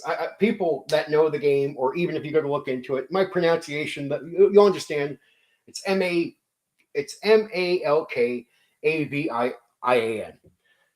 Malkavian. The Mad Seers, what they represent: insanity, hidden truth, prophecy. Every Malkavian suffers from some form of madness. So this group is your crazies. We had everything else. We got to have crazy. This is crazy. But their insanity often hides terrifying insight into reality. They see patterns others cannot. In vampire society, they are prophets, tricksters, terrifying oracles. In a way, they're wise with understanding. It's one thing to be intelligent or something, and you can pick up and read something. It's another thing to be wise in your understanding of things, like that wisdom.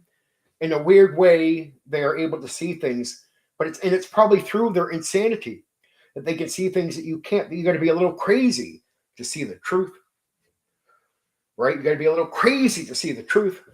Again, in vampire society, they are prophets, tricksters, terrifying oracles. Themes: madness as enlightenment, chaos revealing truth, the thin line between genius and insanity.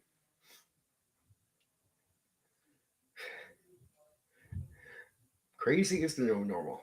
The Tremere, the blood sorcerers, what they represent: forbidden knowledge, ambition, and magical power. The Tremere are unique among the clans. They were originally human mages who turned themselves into vampires through dark rituals. So it's like, go back in D&D time, and here's the wizard, and he's like, I'm going to become a vampire. And this is where you get these guys. And they had that type of forbidden knowledge. They know stuff from histories others don't, and they hide this stuff through magic. They protect information and their knowledge through magic and through other means, but usually through magic. Because of this, other clans distrust them deeply because they know more. Their power lies in blood magic, allowing them to perform supernatural rituals. Themes: the pursuit of knowledge at any cost, magical corruption, ambition, and betrayal. They're often viewed as outsiders who stole immortality. So You know, others are turned into vampires and they become what they become, right? This is a group that said, well, we want to be that. We want to be immortal. We want to be vampires. And so it's like, are these guys really with us? Are they what we are? They're not forced. They're here as volunteers. Why should we trust them? Why these clans were brilliant game design, the clan worked because they created instant character identity. Instead of asking players to invent everything from scratch, the clan gave them personality direction, social alliances, political enemies. Each clan filled a role in the vampire ecosystem. So let me go over this again. The clans, this is just clans in general. The clans work because they created instant character identity. You don't got to do a lot of background when you pretty much have some idea of who your character is going to be from the get-go just by understanding the clan. That's brilliant. It's a big hitting off, and it gives a player an identity to start role-playing with instead of just with the grounding, you want to develop it over time. But it wasn't like you had to develop it from scratch, right? Very important, very important.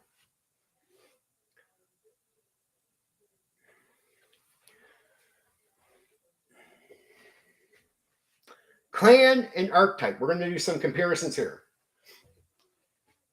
Or not comparisons, but just sort of giving you an idea about the clan and what the archetype means.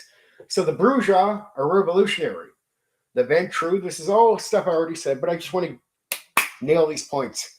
Ventru are aristocratic rulers. The Toreador are artists and socialites. The Nosferatu are spy information brokers. The Gangrel are primal wanderers. The Malkavian are mad prophets. The Tremere are forbidden sorcerers.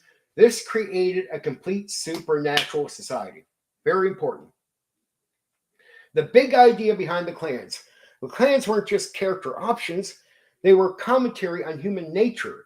Each clan basically just takes a human trait and emphasizes it to the extreme. Power, anger, beauty, madness, curiosity, instinct, secrecy. When someone becomes a vampire, one part of their humanity consumes them. That is the tragedy of clans. The brilliance of vampires, the Masquerade, wasn't just the setting, it was the clans. Each one was a mirror of humanity's darkest impulses: power, obsession, rage, madness. When you became a vampire, one part of you took over forever.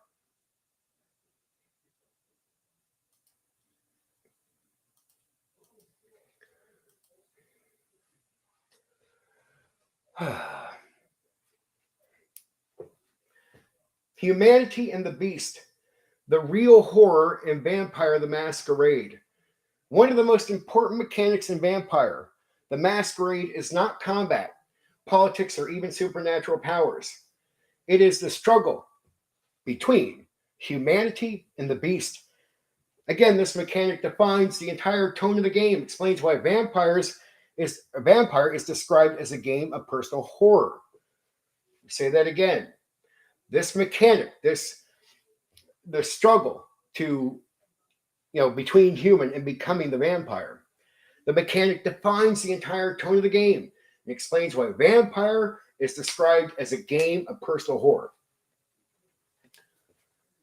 You're always playing on the edge of becoming the beast, and the beast can hurt you. You're always, in a way, you're always in a fight.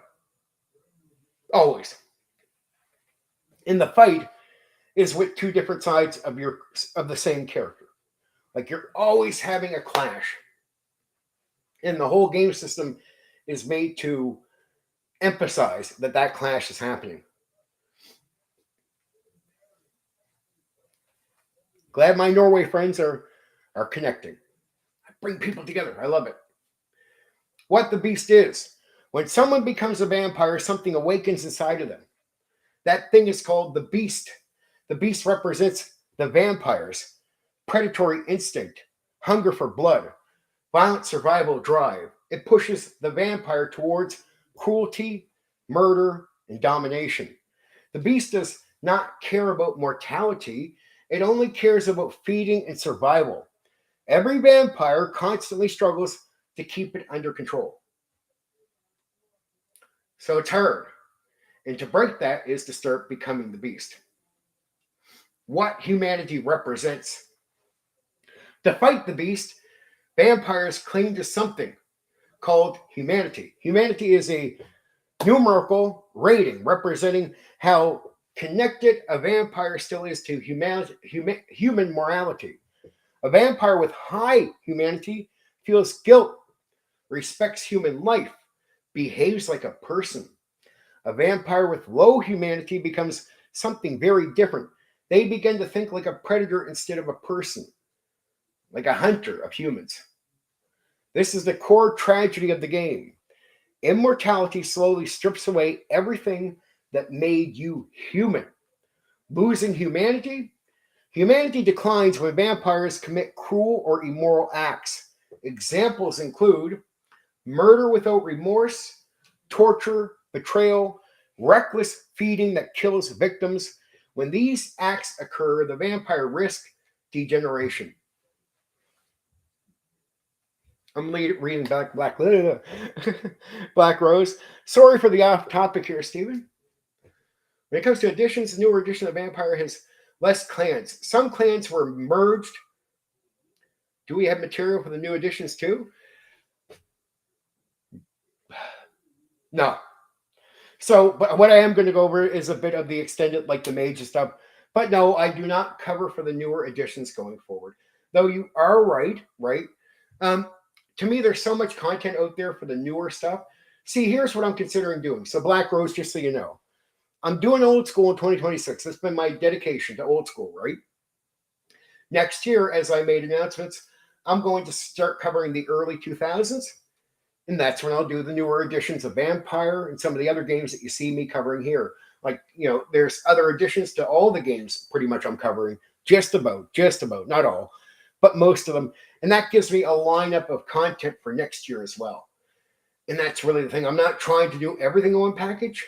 So it's like, hey, this is good content and practice on this stuff. Really, this is a good year of covering it, but really trying to get better at this, right? But that's a slow thing, and Restream has been quite annoying, as I said, but it's a little bit getting better at it, and then just going forward and doing some of the newer editions next year. So am I covering other editions later? Yes, just not tonight. But it doesn't mean we can't talk about these things, right? So you can bring it up, and there is merging, which is quite interesting. Okay. If they fail the moral test, their humanity score drops. Once it drops, it rarely returns.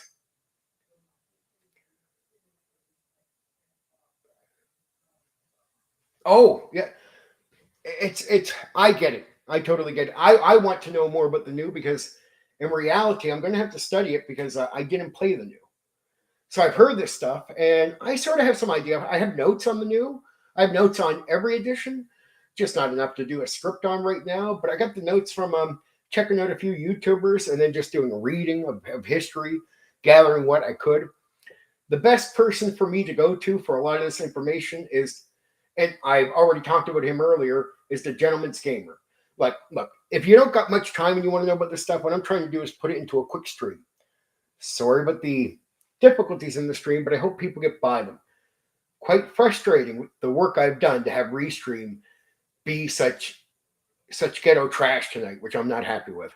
Either way, beyond the the unprofessional glitches, right? If you have time for a deep dive, I'm not doing the extreme deep dive, but there is someone I would go to for a deep dive, and that's the Gentleman's Gamer. You can look him up on YouTube. I'll put a link to his channel in the description after I'm done the stream. But if you don't want to wait, if you're bored here, but why bother? If you don't got 30 hours to watch stuff, stick here with me. I'll give you everything in the short run. So again, once it drops that the humanity score, it rarely returns. This creates a downward spiral, the path towards monstrosity. That's good, Black Rose. I'm happy. I'm really happy. Really happy. right? Just bothers me if I have a few people here and some glitches happen and then I lose somewhere reading because I'm backtracking and get a little confused and I get irritated and then maybe a couple of those people leave and they won't be back, which is sad, which is a shame, right? But that it happens. So it's like trying to tell Restream, as someone performing on YouTube, your little glitch can lose half my audience. So it's unacceptable, right? That's how that works. So StreamYard understands this much better, and they make sure the connection is really good. And when you talk to them, they actually get how important that is to your streams and what you're doing live. It doesn't take much to lose a few people that don't come back. And if you don't have a giant audience, that can affect you, on a good night, right? I could get into a roll, hit a glitch, and then people leave because that's how easy it is to click off. I get it. I do it myself, right? So once you know that as a YouTuber, it can be quite irritating to think you might have lost a couple people that might have given you a chance. Somebody new, somebody might have subbed. Now they're gone. So you look at Restream and go, if you want me to keep using Restream and pay for your services, right? You got to show me that it's worth paying for. I would never want to pay for this and then have a glitch night where I'm losing half my audience. Over time, you build up an audience and that doesn't hurt so much later. But when you're working with a small audience, right, you don't want to lose the few people you have, right? That can be irritating. And I know that is happening in the moment. So that's all in my mind when I'm thinking about this. And so that part can be a little frustrating. So the path towards monstrosity, as humanity decreases, the vampire changes. High humanity vampires can interact with humans normally, pass as living people, maintain empathy. Sorry. Low humanity vampires become emotionally cold. These are low humanity vampires. So if you start doing this cool stuff, you automatically, and this you got to role play it into your character. If you're going to show something good towards a human, it would be a fake, because you're really inside. You have no feeling. You're emotionally cold, detached from human suffering. You no longer care if you hear pain, screams, almost like Vlad Dracov with the guys on the poles bleeding down. You have no caring for your fellow man or for humanity. Openly monstrous. Eventually, they may lose control completely. At that point, the beast dominates them entirely.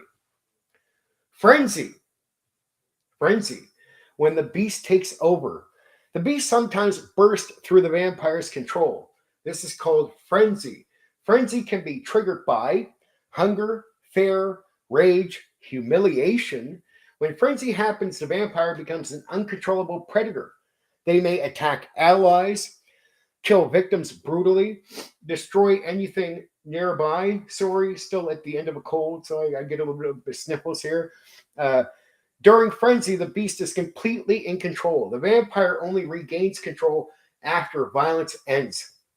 So they go into the frenzy, and whatever they're going to do in that state, it has to be done. An activity has to happen before they could snap out of it. If not, they'll keep hunting for the thing. They'll be going crazy for a long period of time, hunting to do violence. Oh, yeah, Black Rose. No, some people will come and go for a variety of reasons. And I'm happy with one person. Again, I said this early in the stream. I've seen a couple of the bigger YouTubers doing TTRPG content. For whatever reason, they've been getting some lower viewership. And the other night, a guy who usually gets a lot got like 5 people. And he just seems so... It's like there's 5 people there watching him. And he's like, it's like, oh, there's just enough around here to do the game. And I'm almost thinking to myself, why don't you just appreciate the 5 people there giving you their time? Why aren't they not? It felt like, what, are those 5 people not good enough? Right? There's 5 people there, and he's going on like, oh yeah, it's just not for a game. Like, this matters for a stream. I'm like, when you show up for me, Black Rose, I just appreciate that you're there, and I'm ready to perform for you. And so I can't. He said the other night, a couple of my heard say this. I could perform for one person, and that would be satisfying. But then complain doesn't really mentally live up to the principle. To me personally, I don't care how many people show up, 10,000 or one. I appreciate who's there and I get ready to perform for that person. And I figure it's better to perform as best I can. So it doesn't matter how big, it's like if the big audience comes in, well, man, I'm doing my thing. I'm not going to be half-assed because only a few people show up. I'm just not that petty. I appreciate the people that show up, and it's to show that love to them. We were used to players coming and going, but our group was large enough that we always had a game. Today they call it West Marches, but it was just the way we played back then. Well, West Marches, shared world. Yep, totally. Shared worlds, concepts. It doesn't matter what system you're using. That's quite often practiced. A lot of the guys nowadays think they're rediscovering some of this stuff, but I'm like, man, all of it's been done a million times, and a lot of the extended ideas you hear from some groups, I'm like, yeah, you go back to West Marches. It might not be written to the thing, but these extended ideas get advanced and applied and tried and pushed. And then books are written. If you actually go find some books, there are books out there talking about one-to-one time shared worlds, player investment through creation of factions, gods, and even helping with things like a little bit of the dungeon, where they're actually taking up some of the work the game master would do.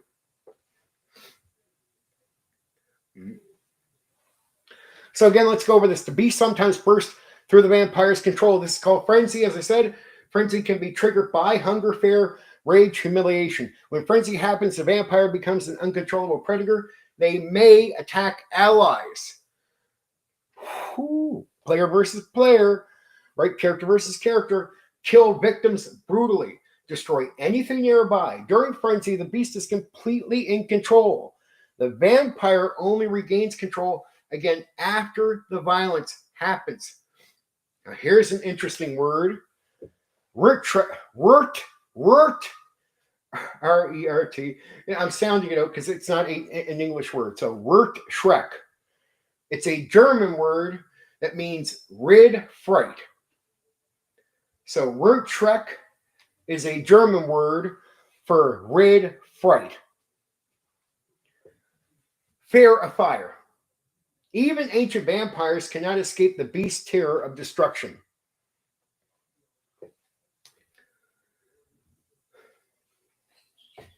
Fire and sunlight triggers. Oh, 1 second. I apologize. Give me a moment.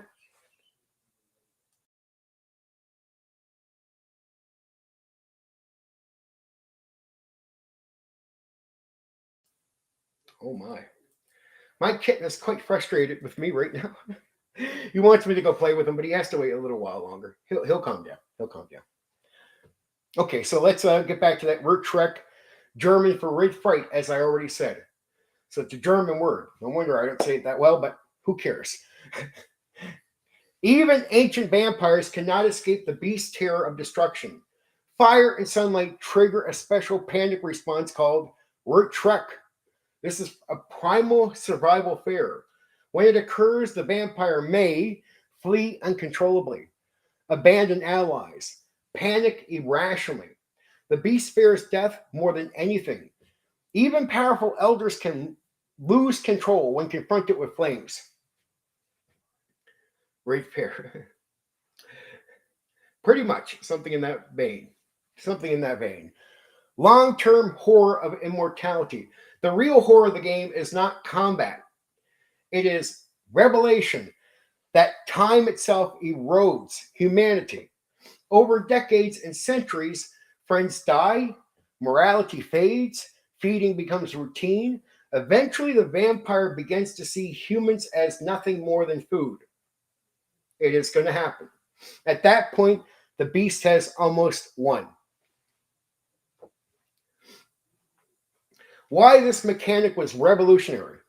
Most RPGs reward players for becoming stronger and more powerful. Vampire does something very different. The more power a vampire gains, the more temptation they face, the harder it becomes to remain human. This creates a constant tension. Players must decide, do they hold on to their humanity or embrace the monster they have become? The ultimate fate of many vampires in the lore of the world of darkness, many ancient vampires, so that's the ultimate fate. of many vampires is basically, they're going to become the thing, and they have a choice: either embrace it or work against it, but they will never get away from it. That's the idea. That's the tragic idea. It's almost like you can't really resist. You can only survive and resist for a period of time. At one point, you're gone. In the lore of the world of darkness, many ancient vampires eventually stop pretending to be human. They become tyrants, monsters, creatures ruled entirely by the beast. This is the dark future every vampire fears. Immortality eventually turns many of them into very monsters. Like it turns them into monsters they once feared. So, as humans, they're scared to become this thing. They don't want to become it. And when they see it, it freaks them out because they know that's their future. But at one point, they will become it, and they will embrace the thing that they were once afraid of. They're resisting. They consider it survival to not become that. But I guess some can just say, embrace it and not see it as a threat, but what they are. The real horror in vampire isn't the blood or the politics. It's the slow death of your humanity. Every feeding, every cruel act, every compromise feeds the beast. And eventually, the monster wins. Okay, here's where we're going to cover some different things. The other World of Darkness games.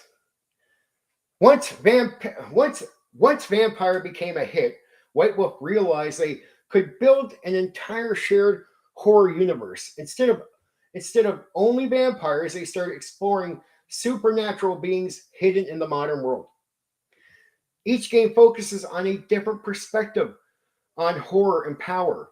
Werewolf the Apocalypse. This game flips the tone of vampire completely. Instead of the tragic monster trying to hide, you play werewolves who are supernatural warriors fighting to save the world. Werewolf superheroes. Let me read that again. So, Werewolf the Apocalypse. This game flips the tone of vampire completely. Instead of tragic monsters trying to hide, you play werewolves who are supernatural warriors fighting to save the world. Werewolf vampire or superheroes. Not superhero, but you know what I mean? Werewolf heroes. They see themselves as saviors. The core idea is that the earth itself is dying. Pollution, corruption, and industrial destruction are symptoms of a cosmic force called the worm.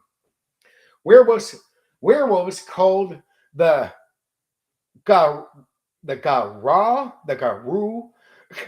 are. I don't know the name that well, but it is a character in the One Punch Man. Real life, and I'm not in a sound studio. Brilliant, hey? Sorry about that. Let me see if I can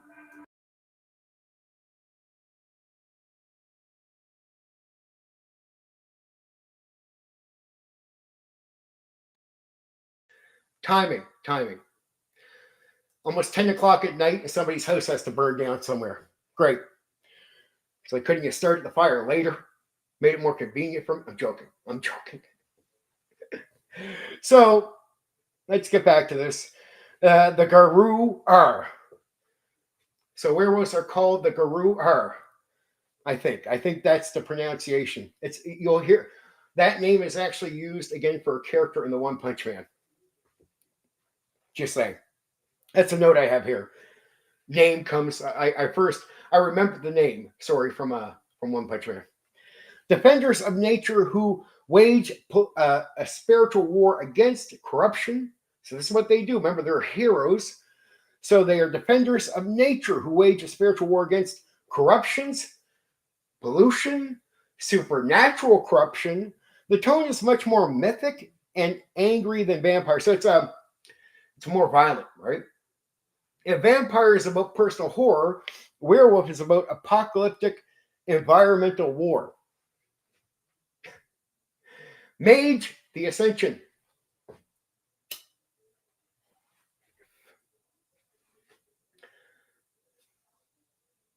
Okay, let's get into it. This is probably the most I would say, deeper in a weird way of the products that White Wolf put out at the time. Now, note, editions later of Vampire will expand the lore. But as an individual game compared to Vampire the Masquerade in the 90s,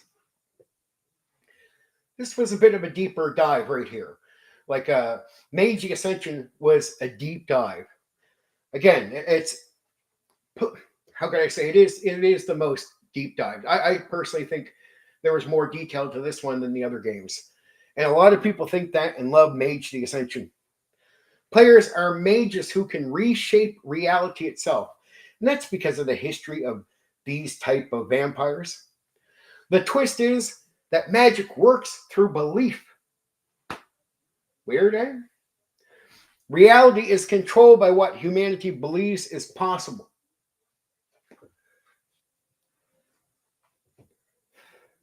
If you don't know Mage the Ascension, I want to leave some mystery there, but I want to give you the idea that it's almost like picking up on a mental energy to use the powers.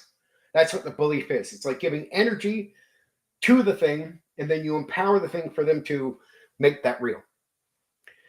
It's almost like they need your belief isn't just your belief, but it's like an energy you're giving off, and they can feed off of it. If you get deeper into it, that's somewhat what it is, right?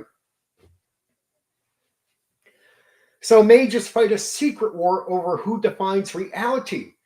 Two major sides exist: mystical traditions defending magical freedom, technocrat groups enforcing a rational scientific world. So basically, here's how it works. Like mystic traditions defending magic freedom. So you can do what you want. And these are the guys that aren't trusted in a certain way. And then there's technocratic groups enforcing a rational scientific world. Very different. Because of this idea, mages allows almost limitless creative magic, but with consequences if reality pushes back. The game deals heavily with themes like belief, perception, reality itself. It's weird. It is weird, but it is interesting, and it actually works. Again, I don't go into the game rules here. It's not my aim. It's really just to sort of tell you the background of this stuff. It's meant to be mysterious. So when you read through it, it's meant to be like out there and mysterious. And you need to read the rules to start really understanding how that stuff works. That's how you break through the loose and the mystery.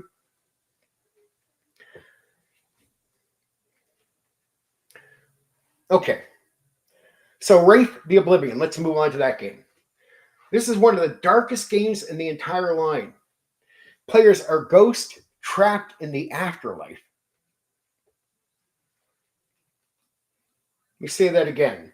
Wraith the Oblivion. This is one of the darkest games in the entire line. Players are ghosts trapped in the afterlife. What kind of game is that? What kind of game? You're a ghost trapped in the afterlife. Like, you mean I'm already dead? Yeah. Well, you're sort of already dead as a vampire, but you know what I mean? Like I'm a ghost? What am I doing? But you're doing something. Their souls are stuck in a bleak spirit world filled with regret, unfinished business, and haunting memories. One of the most unusual mechanics is that every character has a shadow, the darker part of their soul, trying to destroy them. So there's always that beast versus a vampire. The werewolf game doesn't really make it like that for those characters, but we sort of get back to that with this game, Wraith the Oblivion. Because now there's another type of being that's attached to you that is trying to overcome you, right? Trying to destroy you. Another player at the table actually plays your shadow. Let me say that again. Another player at the table actually plays your shadow, constantly tempting you towards self-destruction. Imagine you're sitting there, you're playing your character, and there's this guy beside you just going, hey man, I think you should go go over there and do that. You're like, what? You'd swear that's something in the vein of where we're going. So let me say that again. Another player at the table actually plays your shadow, I never played Wraith the Oblivion. I only seen it played, but when I was covering this, and I don't know. This one seems so far out there to me. I would like to talk to someone who's played this and just really deep dive in on what their experience was. Like, so you had another player beside you taking up this role of trying to tempt you into doing things that would hurt your character. The game is about guilt, regret, the fear of being forgotten. It's widely considered one of the most creative but also emotionally heavy RPGs ever written. You have to deal with the drama in a way that's not the same in the other games. Like the drama of your character, like the life they lived, how they got here. It's you really got to go deep dive in on what got the character there. It's actually part of the role play. It's actually the focus, and because of that, you can get into the more emotionally, as they say, heavy parts of a game that just doesn't seem to be there for other games. Then there's the Changeling, the Dreaming. This game explores the opposite emotional space from Wraith. Players are fae spirits reborn in human bodies, trying to keep imagination alive through the world becoming too rational and dull. Oh, trying to keep the imagination alive in the world becoming too rational and dull. The core theme is conflict between imagination, cold modern reality. As society becomes more cynical and mundane, the magical world of the Fae begins to fade. This goes back to that Mage Ascension. You need people to believe. And they stop believing, you stop existing. Imagine that. Man, Vampire was out there, dude. But they have a different player base, a different mindset. This is probably really appealing to these people, right? I have no doubt for the type of gamers that are into this. They want to do things that are not combat dungeon crawls. They have a completely different take on the game. But this one, you need people to believe in you for you to exist. The game mixes fairy tale mythology with urban fantasy. Its tone can swing between whimsical wonder, tragic loss of imagination. Hunter, this is different. So let me go back to that. The game mixes fairy tale and mythology with urban fantasy. We're talking about the Changeling. The Changeling is a strange game. Its tone can swing between whimsical wonder and tragic loss of imagination. So it can explore the imagination, have a great time, but it can also become dull, mundane. But the idea is that destroys you. Mm-hmm. You got to feel low. All you got to do is believe. Somewhere in that corny, you just got to believe, man. You got to believe, kid. We're going to get this done. Weird. Isn't that weird? Isn't that weird? Just saying it's weird. I'm not saying it's bad. I'm saying it's weird. Nothing wrong with weird. Nothing wrong with weird. Before anyone feels like I'm criticizing it in a bad way. Just saying it's weird. Nothing wrong with weird. Now let's get to another game. Hunter, the Reckoning. This one changes the perspective completely. Instead of playing monsters, players become ordinary humans, suddenly given powers to fight them. You know how Vampire wasn't about monster hunting? Hunter, the Reckoning. So even though they play away from it, here they start playing into it, where you're humans with powers to fight monsters. Start leaning in that D&D thing, right? But it's different timeline. These hunters receive visions that reveal the supernatural world. So it's just understanding the magic behind the world. They start recognizing it, seeing it. So in the Hunters game, they gain strange abilities that help them track and fight creatures like vampires, ghosts, and other supernatural beings. So in a way, you can start seeing how the games can all come together. Like how they're vampires, ghosts, you know what I mean? Other supernatural beings, but they are still basically human. they lack the power and immortality of monsters that they hunt. Because of that, the game focuses on themes like desperation, paranoia, the fear of facing things far stronger than you. It's basically the human resistance inside the world of darkness. So if all this stuff is happening and taking over, this is your pushback. Who are you going to call? Ghostbusters? Oh, come on. You know that joke had to have been made about this several times. There's no getting away from it. So it's the human resistance inside the world of darkness. The big idea behind these games, what White Wolf created in the 1990s, was not just a game line, it was a complete supernatural ecosystem that worked together. That's the ecosystem, right? Each game explored a different part of the hidden world. So this is game and perspective. Let me do this. Vampire, the predator hiding among humans. Let me say that again. So the vampire game is the predator hiding amongst humans. Werewolf, nature's supernatural warriors. Mage, reality shaping mystics. Wraith, the trapped dead. Changeling, fading imagination and myth. Hunter, humans fighting back. Together they formed the core of the world of darkness during the 1990s.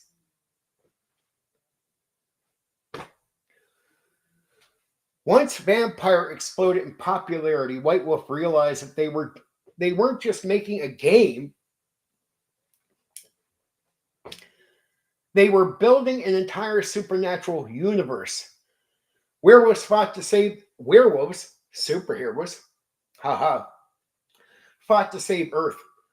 Mages battled over reality itself. Ghosts struggled in the afterlife. Fae tried to preserve imagination. And humans finally began fighting back. That's what these games were. But we're not done. There's one more section. Last bit here. We're going to cover the last bit. And we're just a little over 2 hours. Oh, my. I feel like I have a bit of a struggle session tonight, right? I hope it comes across better in the long run than it feels, but you never know. And yeah. I'm tired, I got to tell you. I get 2 hours of sleep. I had a doctor's appointment this morning, but I feel great because it changed my life. And I don't want to go too far into that. I did a video today telling people the truth. For a while there, they thought I wouldn't last another year for reasons. I don't want to go into details. And I was told to prepare, and I don't want to get too corny on that. Prepare for what was coming. I might not have another year. And then we fixed it. I know it's a mystery. I don't want to talk too much about it. I don't want to go into it in the stream, but my life has changed. I have a long life ahead of me. Yeah. And I've been living with that stress and fear for quite some time, hiding it from everyone. And I didn't want pity. I'm telling you afterwards. I didn't want pity during the time. I didn't want sympathy, pity, people supporting me for stupid reasons. Well, to me, stupid reason. I always want to earn, this, right? So while watching the stream, I also did some searching, and they did make a TV series based on the vampire universe, Kindred, the Embraced in 1996. No doubt. I mean, because actors, everybody were into it. I didn't know about this, to be honest. Yeah, Black Rose. It's a good video. It's a raw video, and it's just me being very happy, very happy. So, yeah. So I'll be here next year. I can talk about that now freely. I don't have to say it in a way that I'm trying to make myself feel better. It's good. That's how serious everything was. And I didn't want to tell anyone because I didn't want pity. Even with people that don't like me, I didn't want their pity. I didn't hate me. It's your right to hate me. I don't care what I'm going through. It's your right to hate me. Hate me all you want. That's okay. So we're going to talk about the expansion worlds of the World of Darkness in the late 1990s. By the late 1990s, White Wolf Publishing had already built a big supernatural universe with games like Vampire the Masquerade. But they kept expanding the setting with additional perspectives on the supernatural world. These later books explored different mythologies and spiritual traditions. I don't know how much, he just mentioned the kindred. I'm actually hitting it now, right? This is, or at least the kindred of the East. This is our Asian setting. This book introduced an Asian-inspired supernatural setting. Instead of Western vampires like those in Vampire the Masquerade, the creatures here are called Kujin. Kujin or something like that, I think. They are not technically vampires in the same sense. They are spirits who died, passed through a form of hell, and then returned to their bodies. Their existence is tied heavily to Asian mythology, karma and spiritual balance, ghost worlds, and reincarnation. So the game focuses much more on spiritual enlightenment and eternal balance rather than personal horror themes of vampire. It's just, so let me read that again.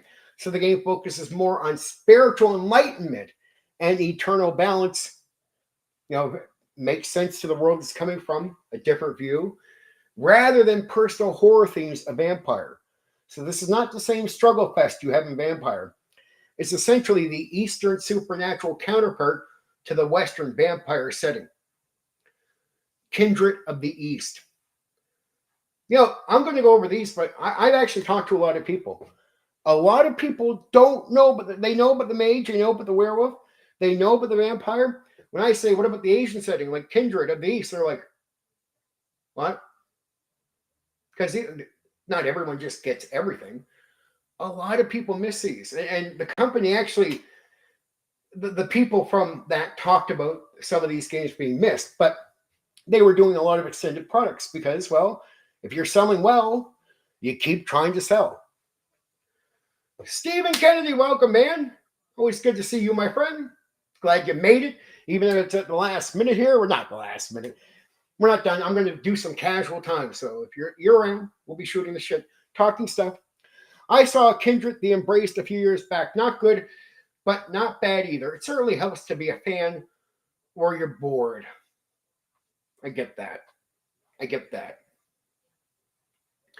So we're going to talk about the next game, Mummy, the Resurrection.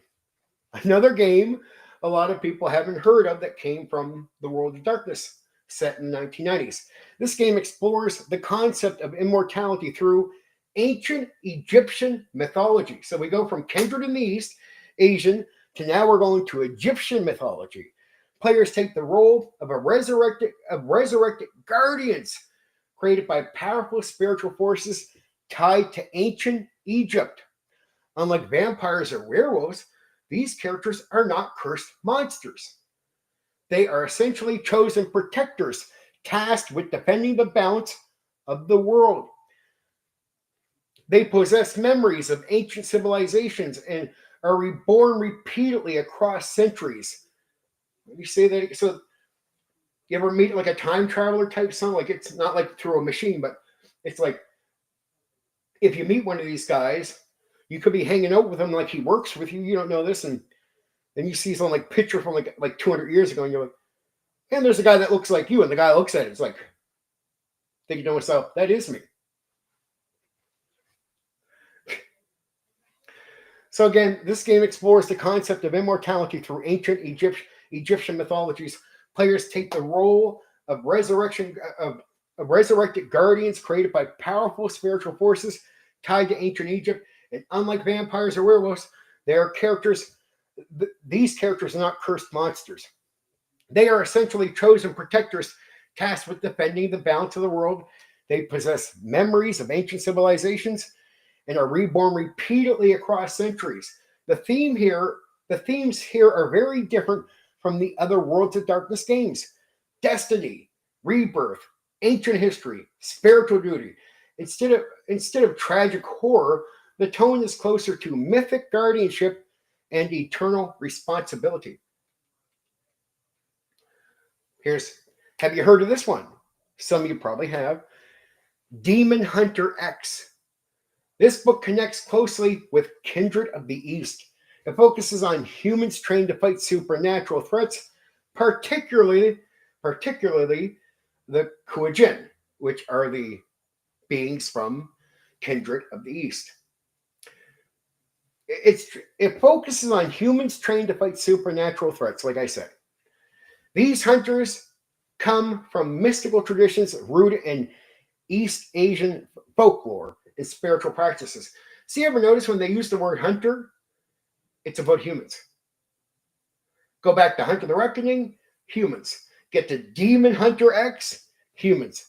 So maybe in their minds, when they thought hunters, even though they had not usually, they initially not treated humans like that in the first vampire book, like you're not just going to play a game where humans hunt vampires. In a way, they do get to it later, and then when you bring up a title hunter, it seems to be about humans.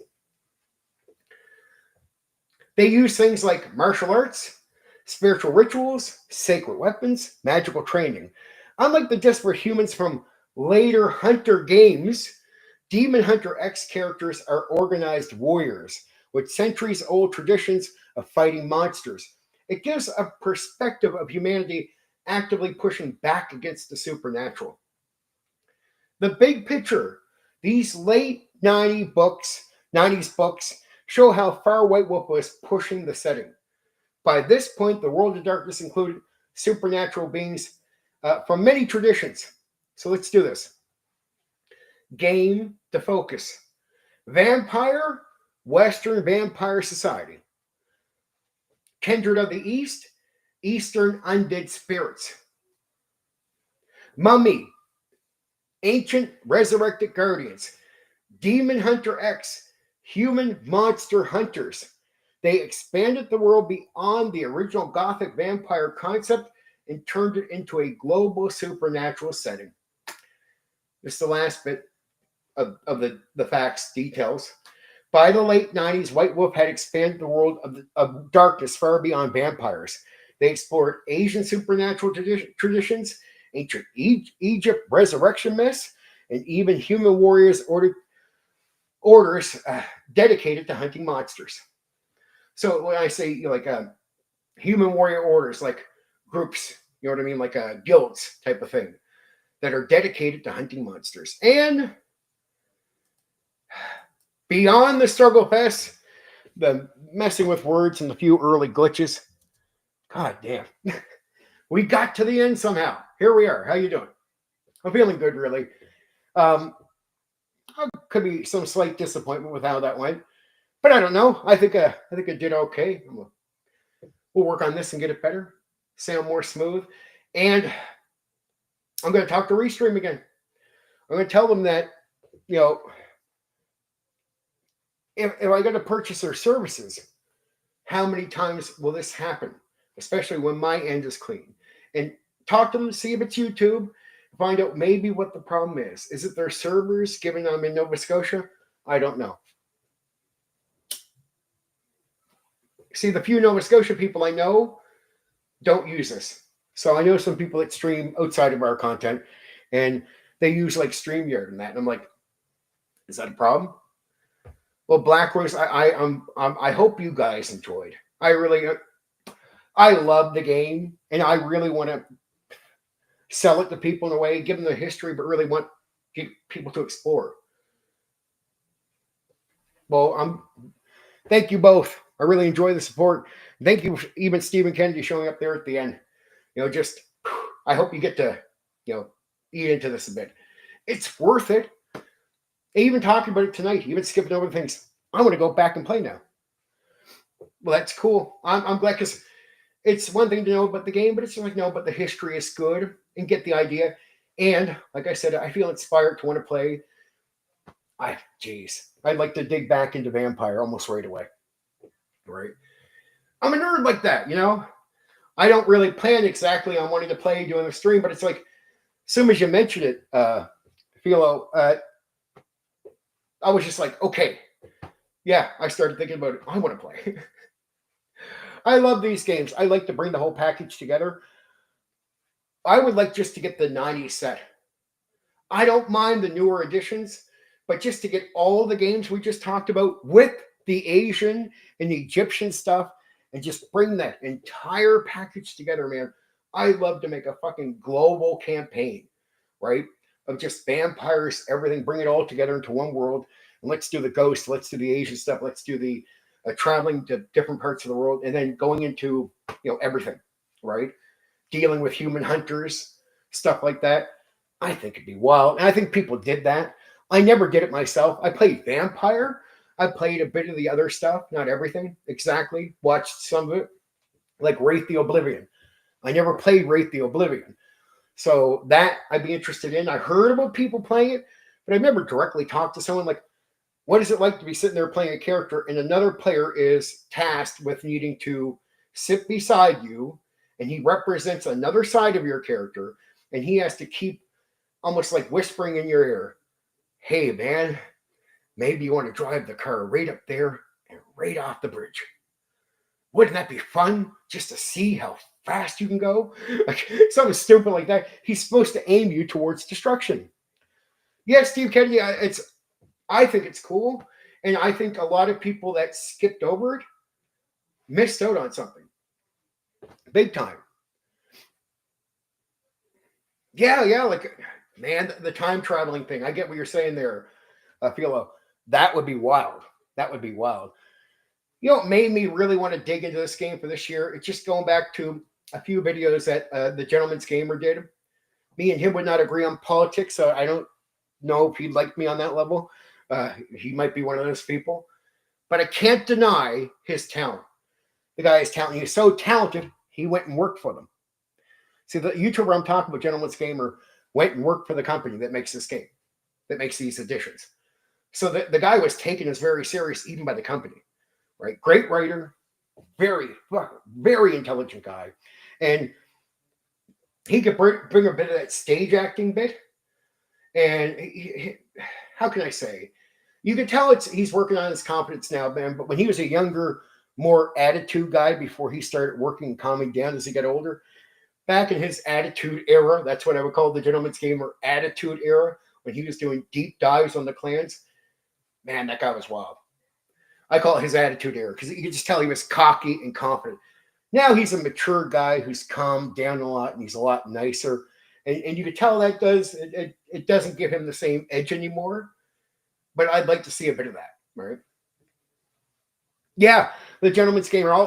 The second I end this, I will go right away, get his thing. And if you wait 5 or so minutes and you refresh this, like go down to the description, I will have the link for his thing right away. Actually, want to know what? Screw it. Let's just see if I can get him right now. Be patient with me for a second. I'll link him up in the chat so you can just take the link and go check him out right away. Oh, I just got to get this right. Sorry, give me a second.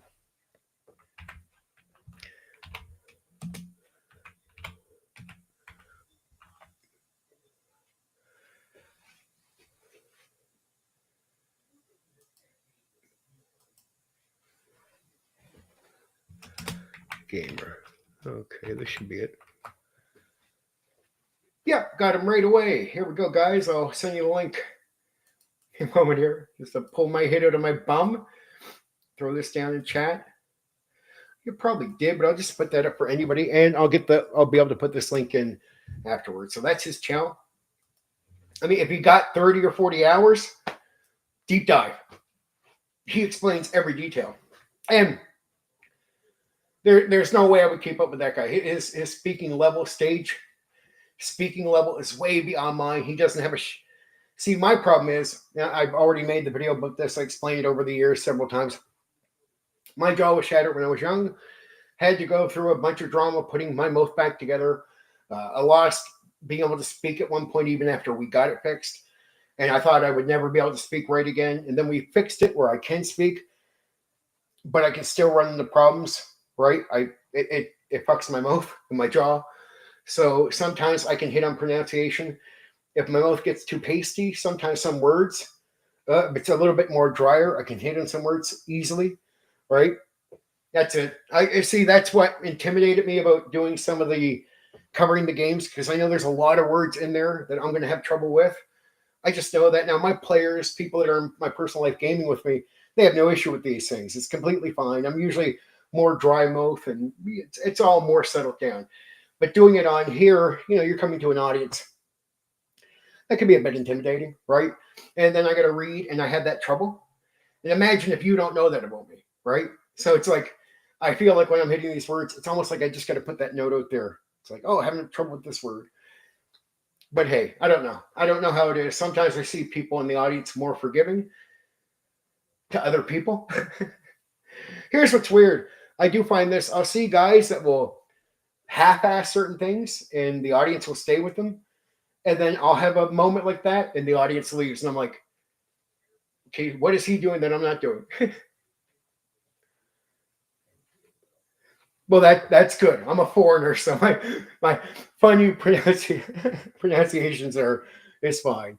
I appreciate that. Yeah, even saying that German word, at least I tried to sound it out as close as I could, trying to be respectful. I have no disrespect towards anything. I love the game. I love the people that made it, and I know there's a lot of foreign people that were involved in putting that game together. So I get it. Yeah. Vampire the Masquerade, baby. So let's talk about what's next really quick. Night there, Steve Kennedy. Night, folks. Night. I never know when he's we're serious, but I'm sure he's just taking off for the night. I appreciate you sticking around there for a while, Steve Kennedy. Appreciate it all the time, my friend. I know this is not your big subject, and when we hit one, I'll see you here, and you'll be talking about how great Beckme is, and I'll be agreeing with you. So my next stream is going to be this one coming up, I think I'm going to have an easier time. I went through the entire script for the next one, and I don't think I'll have any problems with the words. It'll be the first Palladium game I'm going to cover. Palladium Heroes Unlimited. My favorite Palladium game. Like, I like Robotech just for the information it has, but my favorite Palladium game is Heroes Unlimited. Great game. And it's not just what you think. It's more than just the hero gimmick. There's a lot of options in there, a lot of ways to use that system. I want to cover that. I hope to be more smooth. I'm at the end of being sick, so my mouth is getting really pasty at times and stuff. Sometimes, like having a smoke, oddly, when that happens, dries the mouth, makes it easier for me to say certain words, sound good. And the glitches tonight, I'm sad because I've had a few weeks now of pretty good streaming quality all the way through. But it's just like the restreaming's inconsistent with me. Like the restream thing, it's like, okay, it's nice to get 3 weeks, but it's like, do every 2 or 3 weeks I have to hit a bump in the road. That is so inconsistent, especially when on my end it's really good, right? It's like all the connection is good, all that stuff. So it's like, yeah, that sucks. That's disappointing. And when I did this on StreamYard, I did I think 40 StreamYards my first time, my first streaming set, and I only had one for about 5 minutes glitch on me. One stream out of like 40. So it's like looking at Restream.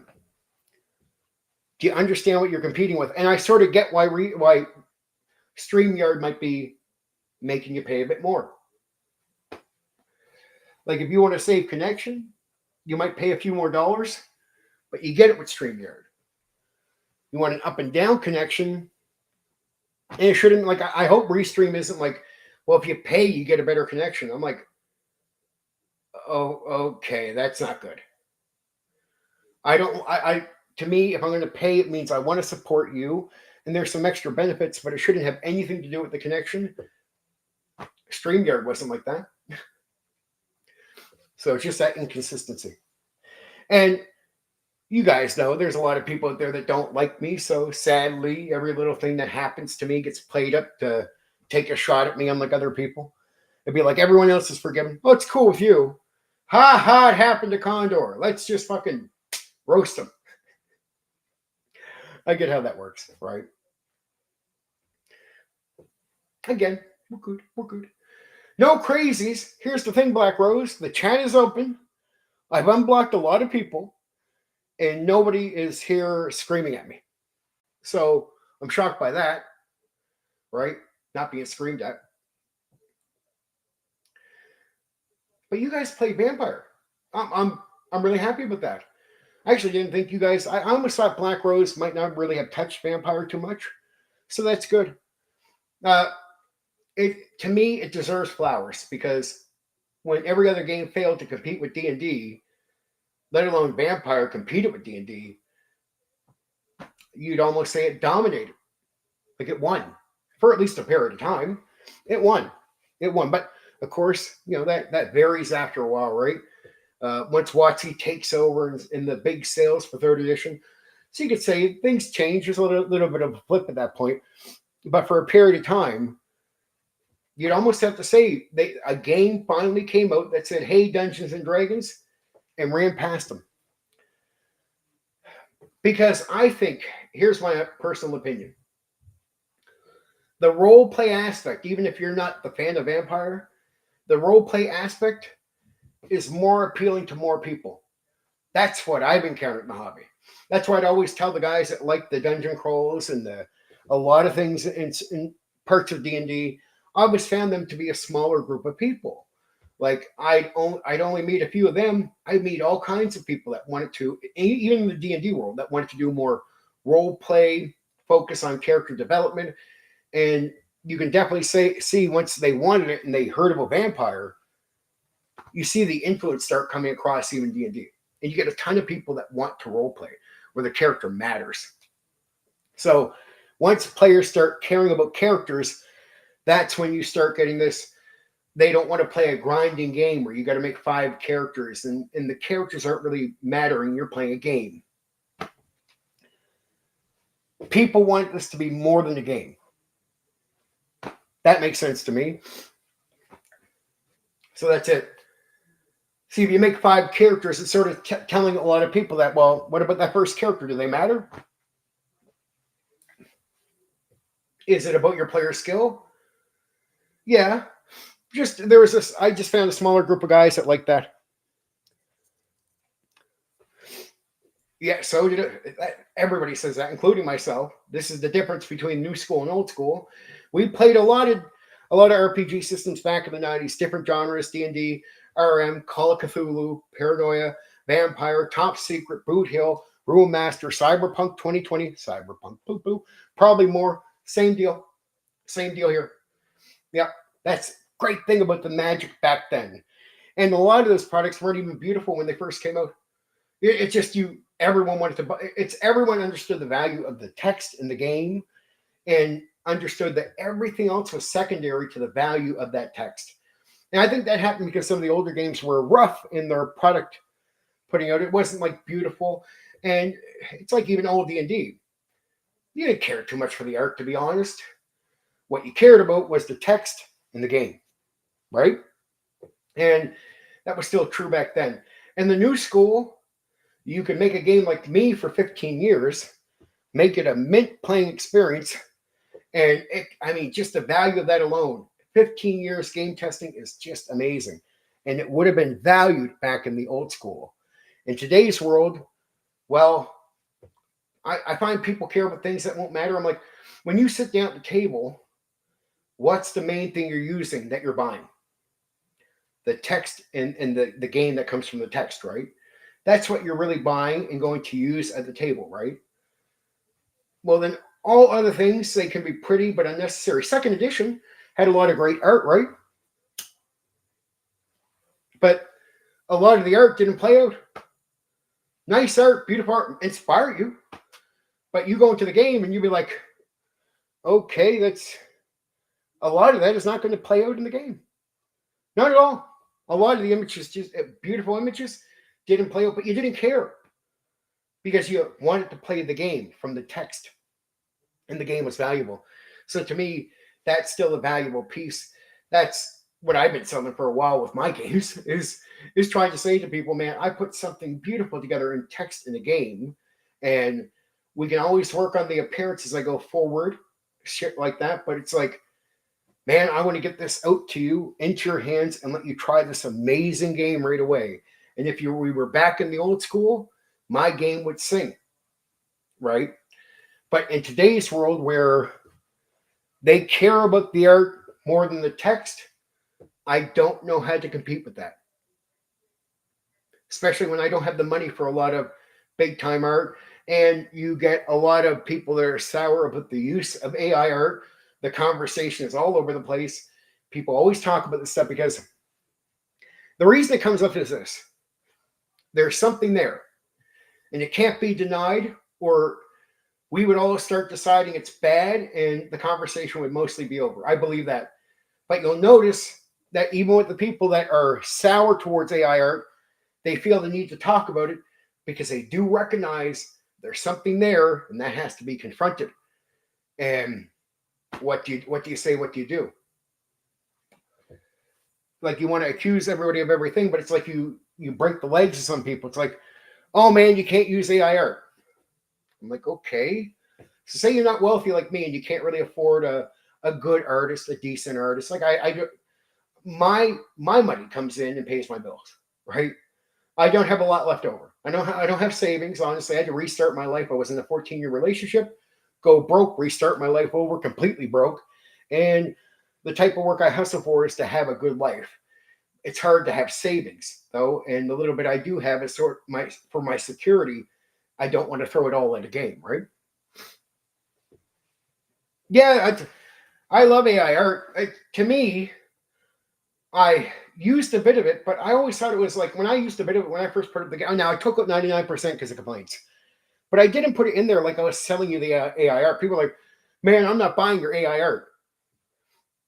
I'm not selling you the AI art.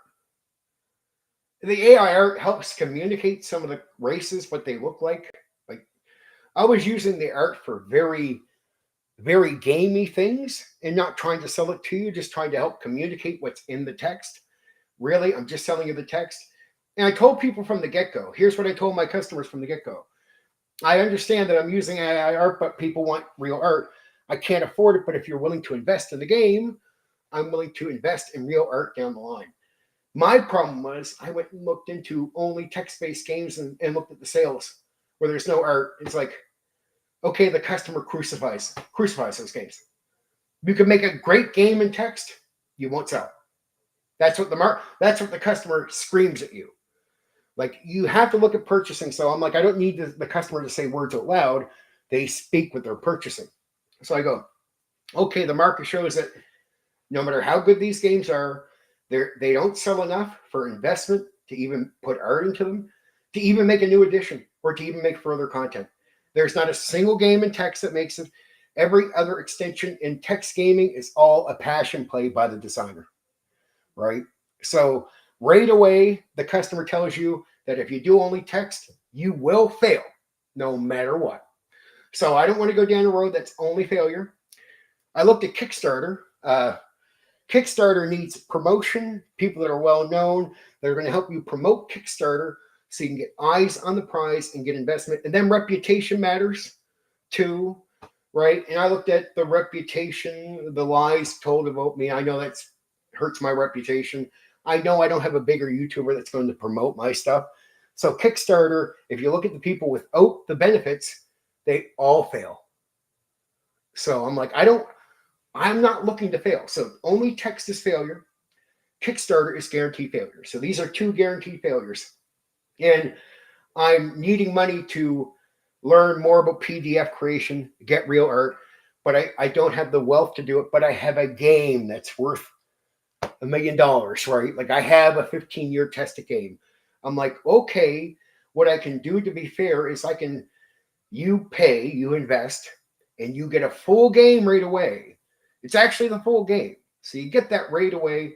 It's worth more than you're paying for it as far as the text is concerned. And once you buy my product off DriveThruRPG, when I update the product and make it look more professional in the future through investment, you just download it. You don't buy it again. So your initial payment is getting you the game. And it will cost more when I get to that professional level, right? But you'll have it at the cheaper cost. It's like even if you pay $20 or $30 for it, it's still in the game. It's worth a lot of money. It is going to be worth a lot of money because I'm going to have it where you can print. So I'm going to make sure it's all valuable within what you pay for. So I'm like, guys, I'm going to make sure you get paid off for what you're doing, and you get the full game. You don't have to wait, and you get all the updates, and you get the extended content. So I made a bunch of content extended for my game. So I kept making new content. When I make it, it's not a separate purchase. So if you bought Skullhorn, you get all the new content with Skullhorn, right? If you bought the Invasion Modern game I put out, you get all the new content. Now at this stage, I've lowered the price way down just to get people to take a risk, because I want more people to see the game and try the game. And think about it, like at a very low risk, low price, you're going to get a game that is going to be at a professional level, which you get to download that cleaned up, polished version when I put it out. No cost. Here's how much I'm selling the editions right now for until I put out the polished version. That's how cheap they are. And they're full games that are well worth the money, well worth more than what I'm asking for. Right now, I'm asking for $6 Canadian for each edition. And if you buy the bundle package with both editions, it's $10 Canadian. These are fantastic games. They are worth way more. Just the text alone is worth way more than I'm asking for. So at this point, even if it's not completely perfect, but it looks a lot nicer than it did when I first put it out, because I've done updates and you get the extended content. To me, it's like, man, you're getting a big package. And if my customers come to me, I've been putting out in videos, Black Rose does this. I'm up for running my game for the people that purchase the game. So I'm up for running some stuff online with them. Let's try my game out. You got to purchase it. You got to have it. Let's get in on this. Let's play some games. And I'm a good game master, and I've been running the game for 15 years. So you're guaranteed someone who can show you how it works. But it's not hard. I've done a recent video walkthrough on the game. I think that helps. I put out some new files that walks you through character creation, gives you the setting rundown, and you can go just get those right away for free and just take a look at what character creation would be like. And then you only get about $6 for a game that's worth a lot of money. I think it's worth it. Yeah, so I've been pushing because I don't want to. I never give up. But I knew my first round. I did a video admitting this. After the first round of this, I failed. I didn't sell a bunch to get awards to show. I mean, I sold quite a bit actually. I'm told that after you sell so many, you're supposed to get something on drive-through, and I don't have it. I'm like thinking to myself, well, I sold quite a bit. I sold more than what people think I sold. That's definitely, and I had money from it to invest right away back into the game. I paid for PDF programs. I paid for other things behind the scenes.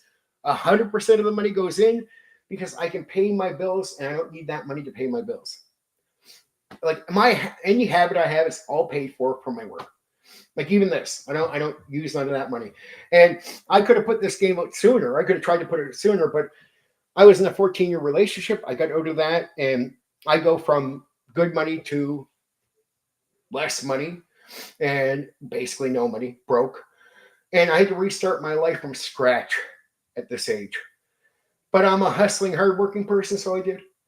Now I make enough money now after work, but I made sure I had that money coming in before I put the game on sale, because I wanted to make a promise to people, like if you buy it, the money goes back into the game. So initially, I'm not even profiting off what you're paying, really, like at all. All the games I sold so far, I haven't taken a single penny in profit.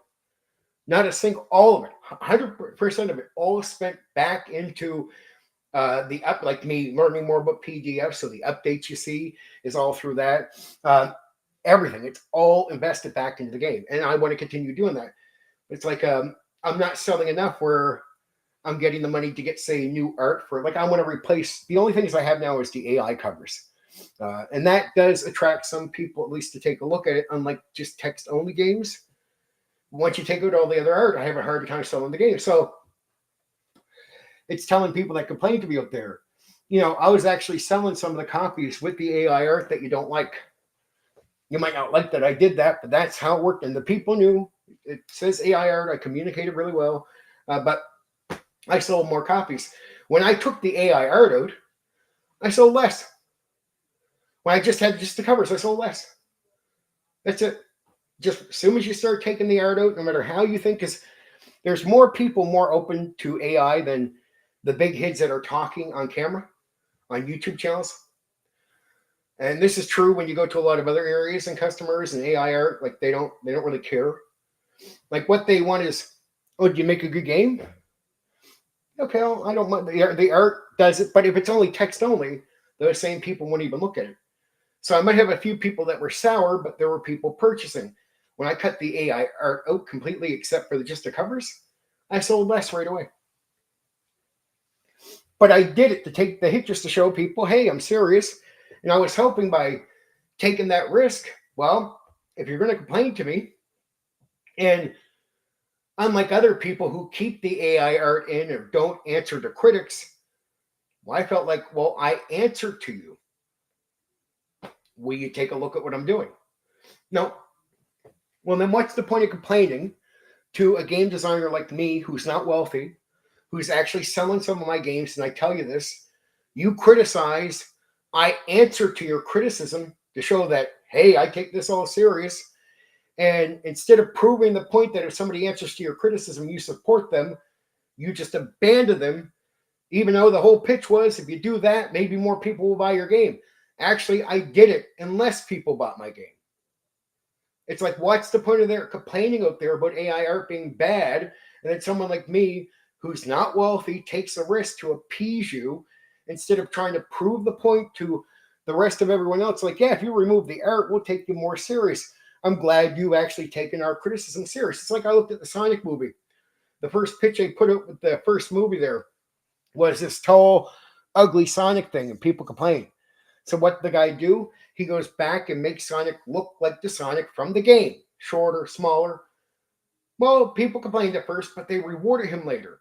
I'm like, guys that are complaining about AI art with people trying to sell products, when a guy like me who's not wealthy and taking a risk answers to your criticism that you bring to me, right, you need to follow through. If not, you're fucking hypocrites. Right? You're fucking hypocrites. I'm selling the game with the AI art, no matter if you like it or fucking not. That's how that was working. And when I took the hit, the people that want AI art out, they should have considered at the very least taking a look at what I'm doing and maybe even supporting me. Because I'm someone who actually got rid of it. I know there's guys out there that have products right now with AI art. They get the complaints and they don't remove the art at all. And guess what? They're still selling some of the game, regardless of the people complaining. So basically, all your complaints mean nothing, and you don't follow through on support when people follow through and actually take you serious. And yet, here's a guy who doesn't listen to you. He disrespects your complaints, doesn't take you serious. He keeps the art in while you're bitching, and he keeps selling his game. Well, why do this ass backwards? Why not prove to guys like him that if he removes the AI art and takes what you're saying serious, you reward him? You just don't do that. Then why the fuck did you open your mouth? Were you looking to sabotage what I'm doing? I'm not a rich guy. Are you trying to break my fucking legs and stop me from selling my game? Right? That's pretty much what it sounds like what you did to me. It's a sabotage, right? It's an absolute sabotage. You're a fucking hypocrite. I no longer take these guys serious about their complaints about AI art. Because when you step up and do what they say, they don't follow through. They're fucking two-faced hypocrites. That's it. Period. That's my feeling on it. I no longer take any complaints about AI art serious. Because the guys that complain are full of shit. Absolutely. When tested.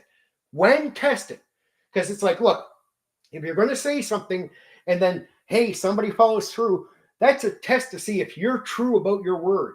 Are you serious about this? Why don't I get a moment? And why aren't you crediting me with taking the criticism and removing the art? Nothing. Full of fucking shit. Every fucking hit on YouTube and Rumble that complain about AI art can stick their complaints up their hypocritical two-faced asses. That's my opinion about them. I'll never take them serious on AI art again. I removed 99% because of the criticism. Instead of rewarding me or respecting that, when other people just don't care and put the AI art in and they ignore the people complaining, I actually took the people complaining serious. And what a fucking waste of time that was. What a waste of time that was. Like, it's why preach if you can't back it up. Like, why preach to people if you're not going to respect when somebody takes that criticism you're putting out there serious? Of course, I'm trying to sell a game, so I want to, hey, is this what you want? I'll do this. I'm trying to appease customers. Other people are out there saying, fuck you, I'll put it in and I'll sell it to other people, and I won't respect public opinion about AI art. Okay, let them get rewarded, but you'll bitch, and then it's I come through, I don't get it. That's a test. That's a test if your word's any good. To me, that was people giving me their word, and their word was no good. All the complaints I've heard about AI art, complete and utter bullshit. Complete and utter bullshit. And the guys that kept their art are still selling their game. Right? My game sales went down right away when I took the art out. So guess what, guys, in the tabletop role-playing game hobby, the talking heads out there, you can complain about AI art all you fucking goddamn well please. It sells. There are people in the hobby that will pay for it outright, even if told clearly there's AI art. So I would tell these guys, no, you don't represent everybody, and the game still sells. And it sells with people knowing the AI art is there. So it's basically if people are willing to get rid of the AI art and follow your criticism, you should go out of your way to at least consider what they're doing, maybe even reward them to prove the point to the fucking people out there that don't care about the AI art thing. They'll put out the slop, as you say. Like, okay, why don't you prove a point to them? Why don't you prove a point to them? If somebody follows through, hey, that guy takes it serious. That guy doesn't want to do anything cheap. We'll support people like that, or at least we'll consider supporting people like that. That should have been what I got from those people. I did it to get that, right? And I was told that if I do that, they would take me serious. I was told directly by people, man, if you take the AI art out, yeah, a lot of us will probably, consider what you're doing. Not a single fucking person in that circle, when I did it, gave me any time. And I mean, not a single one. Not a single one. Hypocrites. I hate to just be angry with them about it, so I just can't help it. Because they gave me all this preaching about, oh, we want to go with people that want real art. We hate the AI art. Okay, I hear you talking. I hear you running your fucking mouth, right? And then you tell me if people follow through and really respect artists and backtrack, you'll give them your time. You'll give them a little bit of boom. You'll ignore the guy with the AI art. You'll go to the guys willing to take the hit, especially a guy who's not wealthy like me. But instead, all they did was end up sabotaging me because they're no good to their fucking word. So why bother going on your stream and complaining about it? You're a fucking hypocrite. Every single one of you that complained about it, fucking hypocrites. Because when people follow through on what you say, you don't give support. Unless it's an OSR clone. I mean, that doesn't further the hobby. It's not even a game in itself. It's an extension of a game that already exists. It's a third-party product. You have not furthered the hobby. There is no new games. They are not new games. They are an extension of a game that already exists. You have not progressed the hobby at all. Nothing new comes through you. So the same guys that will complain about the AI art, instead of supporting guys like me with an independent, real, brand new game, brand new engine, introducing something really new, no, I don't get the support. I follow through for them, and they run away from me and purchase a fucking clone, which does not progress the hobby at all. But these are extensions again. I don't hate people that do OSR products or OSR products. You can go ahead and do them all day. I think they have their place. But I do get a little irritated when I hear, hey man, there's new games out there. And I'm like, well, what new games? OSR. No, they're not new games. They're just the old games. It's a third-party product. It's an extension. I'm not insulting the guys that make them. Probably work hard, do some of the things, but it's not a game they made.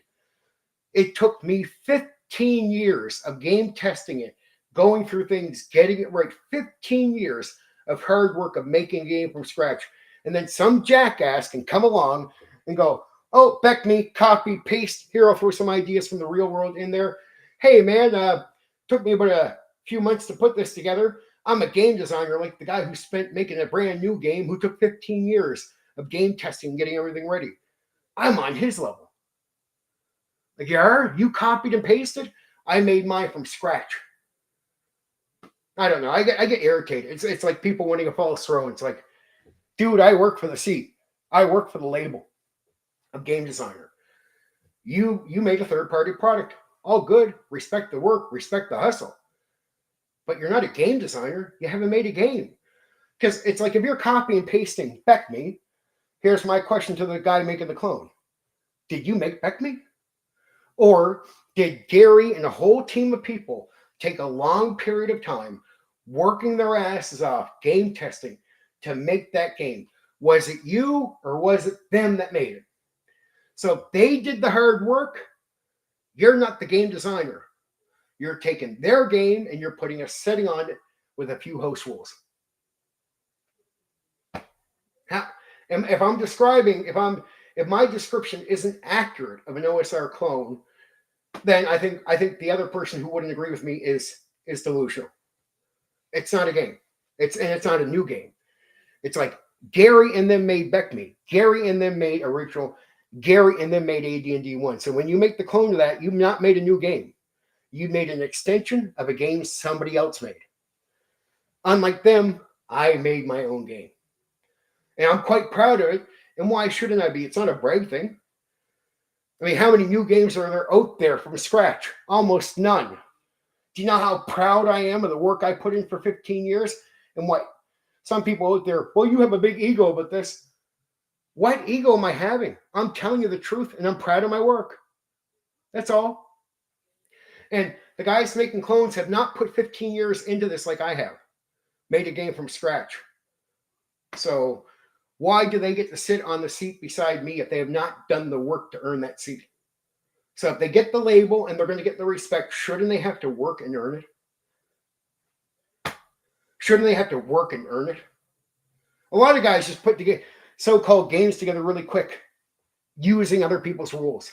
I can respect the extension that they're doing and that, but you've not really made a game, dude. You're using somebody else's rules. They made it. They game tested. They put the work in, not you. So if I went out and made a game using the AD&D 1 rules, I'm not making a game. I'm making a setting with host rules as an extension for somebody else's game. I'm proud to say I have my own game. I mean, I even have someone already trying to copy my game right now. Yeah. I put my game out. Somebody went and got a copy of it. And if it's so bad, here's my question. If my game is so bad, why is there somebody already trying to make their own game using my rules? Who would bother doing that? Do you think you're going to sell a game if it's no good? Like if my rules are no good, why would you even make your game based on my rules? It means somebody really read it and understood the gem they have. Because I made an amazing game. It's just I need people patient enough to go through it and make the character. It's like, yeah, there's some things that aren't convenient right now. The polish will bring that in time. But it's like, dude, anybody who honestly reads through it's going to see magic. And if you sit down and play my game, that's where I win. That's where I've been telling people. You can say all you want. You can fucking yell, cry, whatever. But when you play either of the Neo TTRPG System editions, when you play truly, I will win. Right away, anybody who spent their money on the game and plays it will go, okay, I guarantee I'll be able to say this to them afterwards.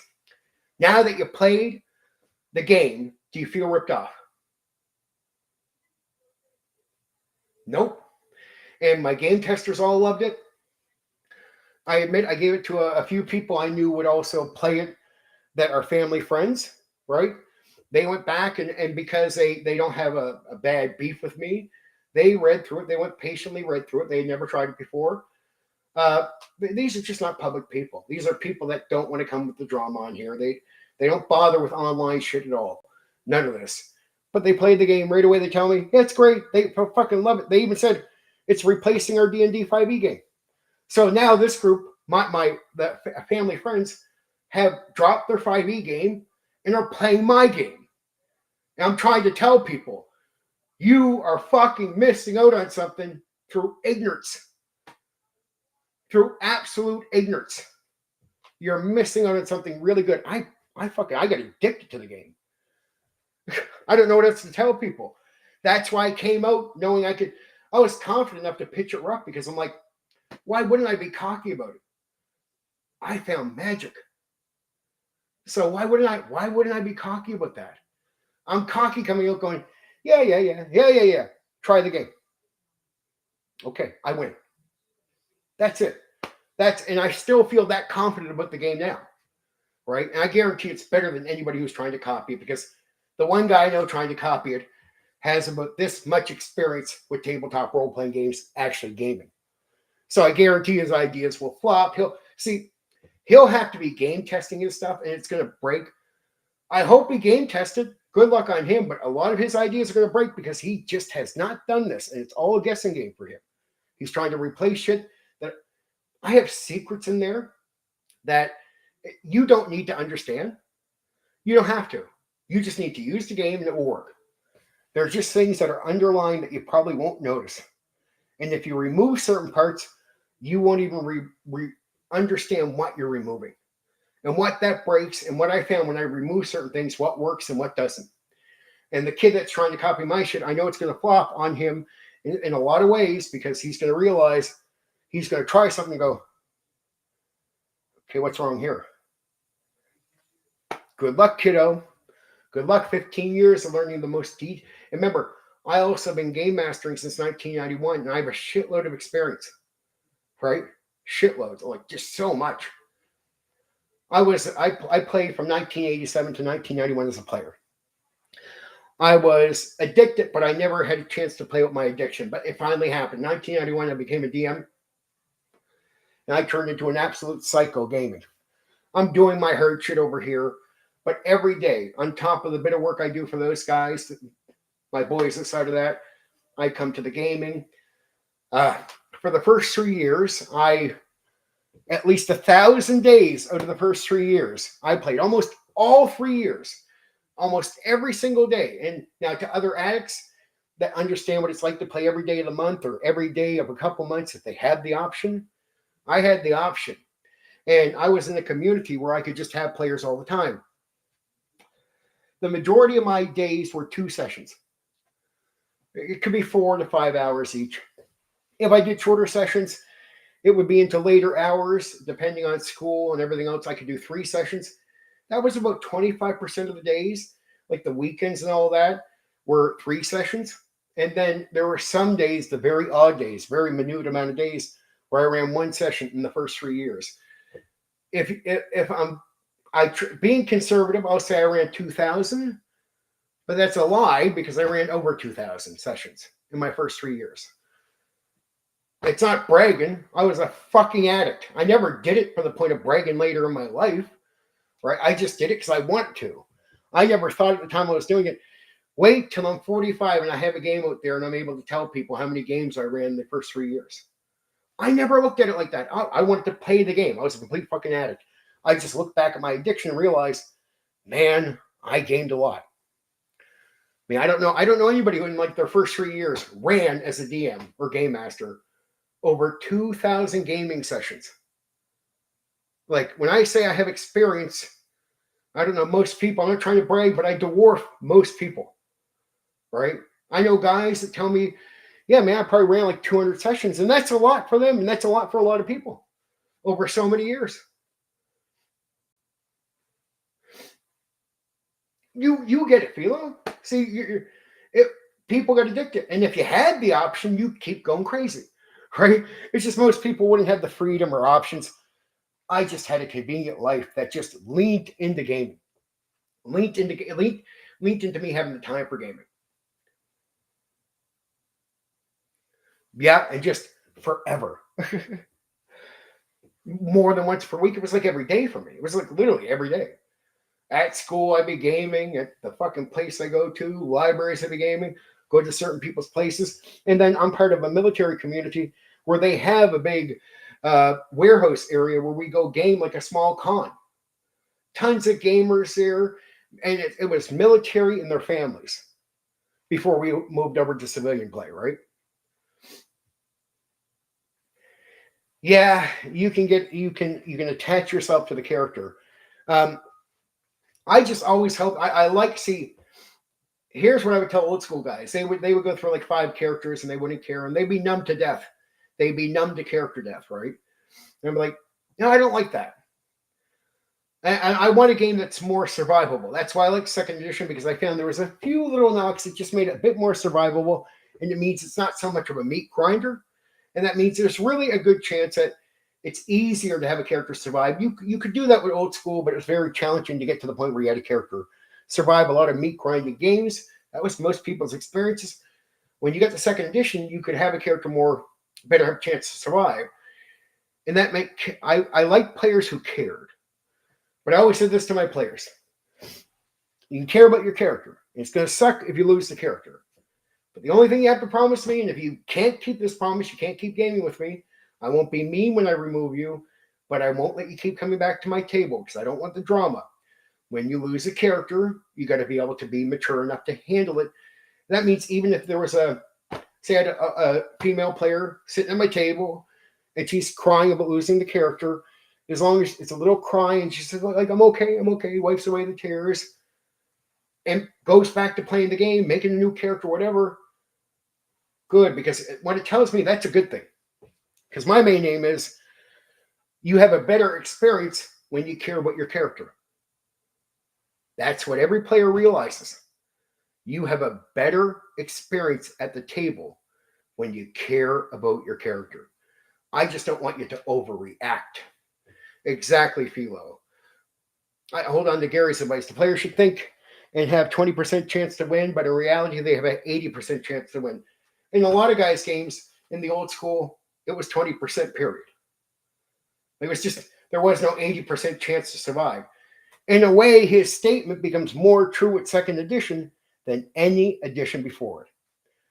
Again, I don't know. I sometimes look at second edition, I look at the mindset of Gary, and I'm like, I know you weren't there in on it, but man, and I said this to him on Dragon's Foot, I've heard so many of your opinions. And I said, I'm a second edition guy, and I got to say that more lives up to your statements than the game you say is better. Like he thought AD&D 1 was peak, and I'm like, yeah, but some of the things you say can only really happen really well in second edition. So that sort of contradicts you, dude. And Gary was known to make some contradicting statements, right? Not normal for me. It could be. Could be if you play bad. My game was as deadly as any other TSR game. It could be a meat grinder. You can go through characters like nothing. Like nothing. Easy. But the idea is if you played well, and look, you could play well and somewhat survive in the old school, but in the older games, but what would happen is sometimes even when you played well, it was a meat grinder. There was just a much better chance with second edition, even better than in first edition. In second edition, if you played well, survivability was realistic, right? It was a real chance you weren't just losing a character every session on average, right? And that's what I found out. And when you find that out, I just look at the other guys and I'm like, well, dude, here's what I'm asking. Your player has become numb to their characters because they lose somebody. And they're like, yeah. Do you find your guys are like beer drinking pretzel guys who have less attachment to the characters and they don't invest themselves so much? And you get a DM playing, like, being honest with you. They're like, yeah, they enjoy it, but they look at my players and go, but they don't enjoy it like your players enjoy it. I had guys that were just on, because in person, it's not like the big drama that's on here. In person, when you meet people and they're down to earth and they get to know you and you're friendly, they'll be honest with you. And they just looked at it and went, yeah, your guys do seem to be having a bit more fun. I'm like, yeah, like your guys are enjoying it more. I'm like, yeah, you're right. Philo says, my group is better at making deep, complex characters with backstories that all make sense and ties to the group together and hard to see a character death end. I don't mind all that investment, right? I always say give me a minimal. I don't want more than a page. And be warned, if you put details in there that you wouldn't want me to use, I don't ask permission. I tell you straight out. If you give me a backstory, whatever's in there belongs to me. Like I am the DM. So the second you make a backstory, that backstory gets adapted, and I adapt that into the world. I just tell players, understand, be careful with what you put there, because the second it gets adopted into the world, I own it. Right? So if you put a killer in your thing that's chasing you, but you don't want a killer chasing you, you shouldn't have put the killer in your backstory chasing you, right? Because now that can be a real thing. Doesn't even mean I'll play that out. Maybe you'll never encounter the killer if I decide that. But either way, it's now mine. Because I tell players, once something goes into the world, you lose control of it. You control your character. That's your player agency. The backstory that puts stuff into the world, that's mine, right? So just understand that I will adopt it if I do, and that's it.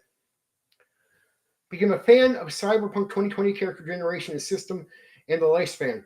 That fleshed out characters with friends and enemies from the start. Yeah, it's good to have guidance. I found that with second edition. I like there's a thing called kits. So you can get a fighter, and you're like, oh, I got a fighter, what do I do? The kit would always give great guidance. I always found players enjoy kits because the second you have a kit, it's giving you an idea, like where you can start from. It's a bit of a guidance without needing an extremely deep backstory. I get what you're saying is the backstory. Either way, it's a trigger of something where there's ground to stand on.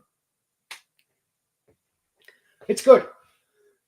It doesn't mean I want the whole character spelled out in what you're doing. I still want development of who the character is in the game. But I find backstories or kits or whatever, as long as the backstory is not overkill, it just gives players a starting point to understand how they're going to at least start role-playing their character. Again, you get back to the old school, it's like you're the player Tim. You're playing a fighter. Doesn't matter what his name is, it's Tim the fighter. This was a lot of times because they didn't bother with a lot of stuff. If you're playing a cleric, you're Tim the cleric. Well, Tim's cleric has a different name, but yeah, I mean, it's just going to be Tim. Or it's going to be Tim the spellcaster, or Tim this, or Tim that. And the game player skill becomes more important. That's old Gary Gygax and old D&D philosophy. I just think that was, at the end of the day, what we discovered with that gameplay is a minority liked it. So even though there's massive purchases to some of this stuff, people get into it and they flake out. And that's where TSR starts going downhill. Just flake out because it's a lot more people want to connect with the character. I don't know how many old school players I met where I'm like, dude, here's the question. I'd ask a lot of guys. Oh, come on, hear me out. So I'd ask guys when they first play. Almost every guy would be like, all right, dude, when you first played, did you want to care about your character? Did you want more out of it? Yeah. And these are guys that no longer care. They've been through meat grinders. They don't care. I'm like, okay, do me a favor. Every one of those guys I took into my game where they had a better chance of surviving, and I told them they can do some stuff that they haven't done in other games. They did it, and right away had a better experience with the game. Because they were like, yeah, man, it's effective to give a shit. I'm like, it's a minor thing, but it's a big issue, right? Totally changes your experience, right? Yeah. Good. So no, I'm talking about what we did at the table, not a computer game. But yeah, I found people that would care about the character, even if it wasn't major. A minor caring about it just intensified. And it made people want to come back a lot of weeks. So I watch a lot of the old games just break apart. So a lot of people forget how many campaigns were not completed in the old school. Quite common. One of the most common things about the old school is a lot of character death and a lot of campaigns not completed. In second edition, we found that a lot of us can complete campaigns finally, right? We get to the point where players would invest right up until the end. Even if they had to start a new character, because even starting a new character meant it could still be a character you can invest in, But there was always a chance of meat grinder happening if you were careless. And it could happen. I seen where guys would start games where we go through a group, total party kill, then there'd be another total party kill. There could even be a third one. And finally, on the fourth group, somehow, that group makes it all the way to the end. Though, good amount of times, the first starting group might lose one guy. That guy makes a new character, but we get to the end of the campaign. The old school flake out. Death, death, death. And level 8 was the stopping point for a lot of DMs. So campaigns weren't even long. They talk about like, oh, we played all these campaigns for years. There was a few groups, just not many. Guys would brag, like, we played for like, man, we've been playing this campaign for like 5 years or 10 years. I'm like, yeah, you represent maybe 1% or 0.5% of the guys that game like you in your style. So it's good that you made it. It's good that you invested that much time. I'm totally happy for you. I think it's a good thing. It's just, I wish I seen that with more people, right? Completing campaigns. And that was an issue with me with old school. I just didn't like the amount of campaigns that flaked out. I was like, and that's what flaked out. Like, you couldn't play much online. When we got to Open RPG, the games that would continue closer to the end were the games that were the ones that were popular on the computer. Like, not computer games, like PC games, but playing tabletop role-playing games online. The ones that lasted longer were the ones that had the longer campaigns that could be completed. Go to an AD&D game, like many when I was younger, nah, good chance you're never completing that. You're going to lose so many characters you'll quit before it gets to the end. Or the other option is to play a module, which are short anyway. Right? So you play a short module, or you get to level 8 with some DMs, and very few complete. I'd say every second edition DM I knew, 70% of their campaigns were completed. I just skyrocketing over the old school guys. I'm not trying to pick on them, but it's just true. Like, they finished 10, 15% of their games incomplete. We'd finish like 70%. It's just because it was more survivable. So you're going to get to the end. You got players caring. And here's what I found, because a lot of old school games, the guys wouldn't show up the next week. So they had this issue. And I noticed the new school has the issue too. A lot of guys don't show up the next week. It's hard to keep consistent players. Here was the secret for me. When players, and Vampire, when I played Vampire, everybody showed up to every game I seen all the time. I'm like, I'm going to do that. I said, I bet you guys are jealous watching this. I'm like, well, what are they jealous about? And your players, like almost every table here, everybody shows up all the time for their sessions. I'm like, yeah. Like, is that normal? Like, yeah. Well, geez, that's crazy. I'd even say they scored a bit higher than us Vampire games. So they can complete the whole thing, no problem. Because players were more invested in the characters.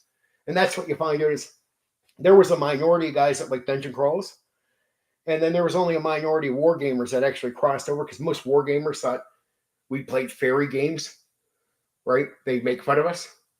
And even Gary and them admit, I mean, if you talk to them on Dragon's Foot, that the war gamers just en masse were laughing at the work they were doing. They thought it was stupid. And when they went to put out original D&D, it just, they didn't have the war game crossover that many people, I think, assumed they did. A lot of war gamers hated D&D. They thought it was an insult to what they do, and it was a fairy game. It was weak. So that was where I first started seeing campaigns not complete. It was old school OD&D, BECME, and AD&D 1. They had real issues with completing campaigns, right? Because there was so much character death that most of their players, a lot of players would give up. Just wouldn't complete the campaigns. So I just thought it was so important of completing the campaigns, and what gets players to keep coming back to the table. There was another thing I noticed with the old school, again, with that flakiness. Like, well, how do you get players to keep coming back?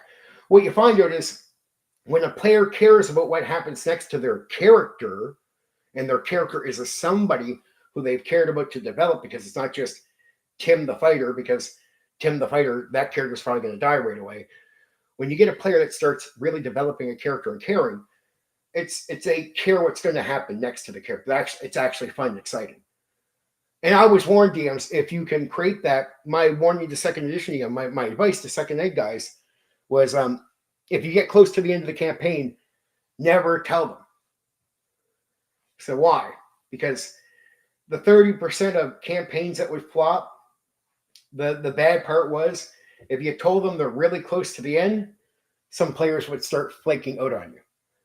Because then it's not so exciting. Like, yeah, I'll come back and we'll finish up the campaign, whatever. Like, there's nothing more to invest in. So I always said to DMs, even if you get down to your last couple of sessions, talk as if there's 100 more to go. Doesn't mean there's going to be. Don't promise anything, but talk like, man, you could still be doing this. You could make this. And even though as a DM, you know, there's just not enough time left to do it. They don't know. And you're not trying to trick them to be deceitful or mean, but you want them to feel like there's more to do, because if they feel it and they care about the character, they show back up to invest that time. But they'll get to the end, but they won't regret it. I've always found players, if you get them to that stage and they finish off the campaign, like, man, I never got to make that thing or do that thing, but that's cool. I'm glad, yeah, I like how that worked out. But would I have gotten a number of players to the table if I told them, yeah, man, probably next session or two, it's probably going to be over. Like, that wastes energy, so don't do it. That was the small change. Though I found with WotC, even though it was more survivable, I don't know what they did to their game, but it just seems like it's flaky players not showing up all the time. I think that was the one gem thing I found with second edition, was that was the comfort zone. Somehow we got more of our players to keep showing up. And we finished more campaigns, I think, to this day than any other edition group out there. You play 3, 4, or 5, good chance you're flaking, players aren't showing up. Play OD&D, Beck Me AD&D 1, good chance you're flaking, players aren't showing up. But I did find with Vampire, they showed up. I don't know. And just when you think about some of the things that got them to show up, you'd see that in second edition and the options, right? So there, I don't know. To me, it wasn't a PC gaming mentality. It was just figuring out that more players wanted to care about their characters, and less players were dungeon crawling, player skill players. It was just, that was a minority. I mean, the hobby was built for them at one point by TSR. I get it. But they had to admit, when they stretched out to the general public and went to the bigger audience, what you're going to find out is most people aren't war gamers. And most people want to come in and go, yeah, what's my guy about? And they want to care about their character, and that's instinctive. I would tell any D&D guy, yeah, just don't even have a debate. Just go meet a new player. And I did this just to see if, meet a new player who's not a war gamer, coming in and start asking questions of new players. And you'll find this with most players coming in, right? Hey, you want to care about your character background? And most of the old school guys, when you really talk to them initially, they start off with that mentality, but it gets beaten out of them. It's because at first the death does sort of bother them, even if they keep it to themselves, but they become numb to the death. But I'm like, I asked some of the guys, honestly, not every guy would agree to this, but some guys would say, yeah. I'd say is the fact that it sort of got taken out of you, caring about the character.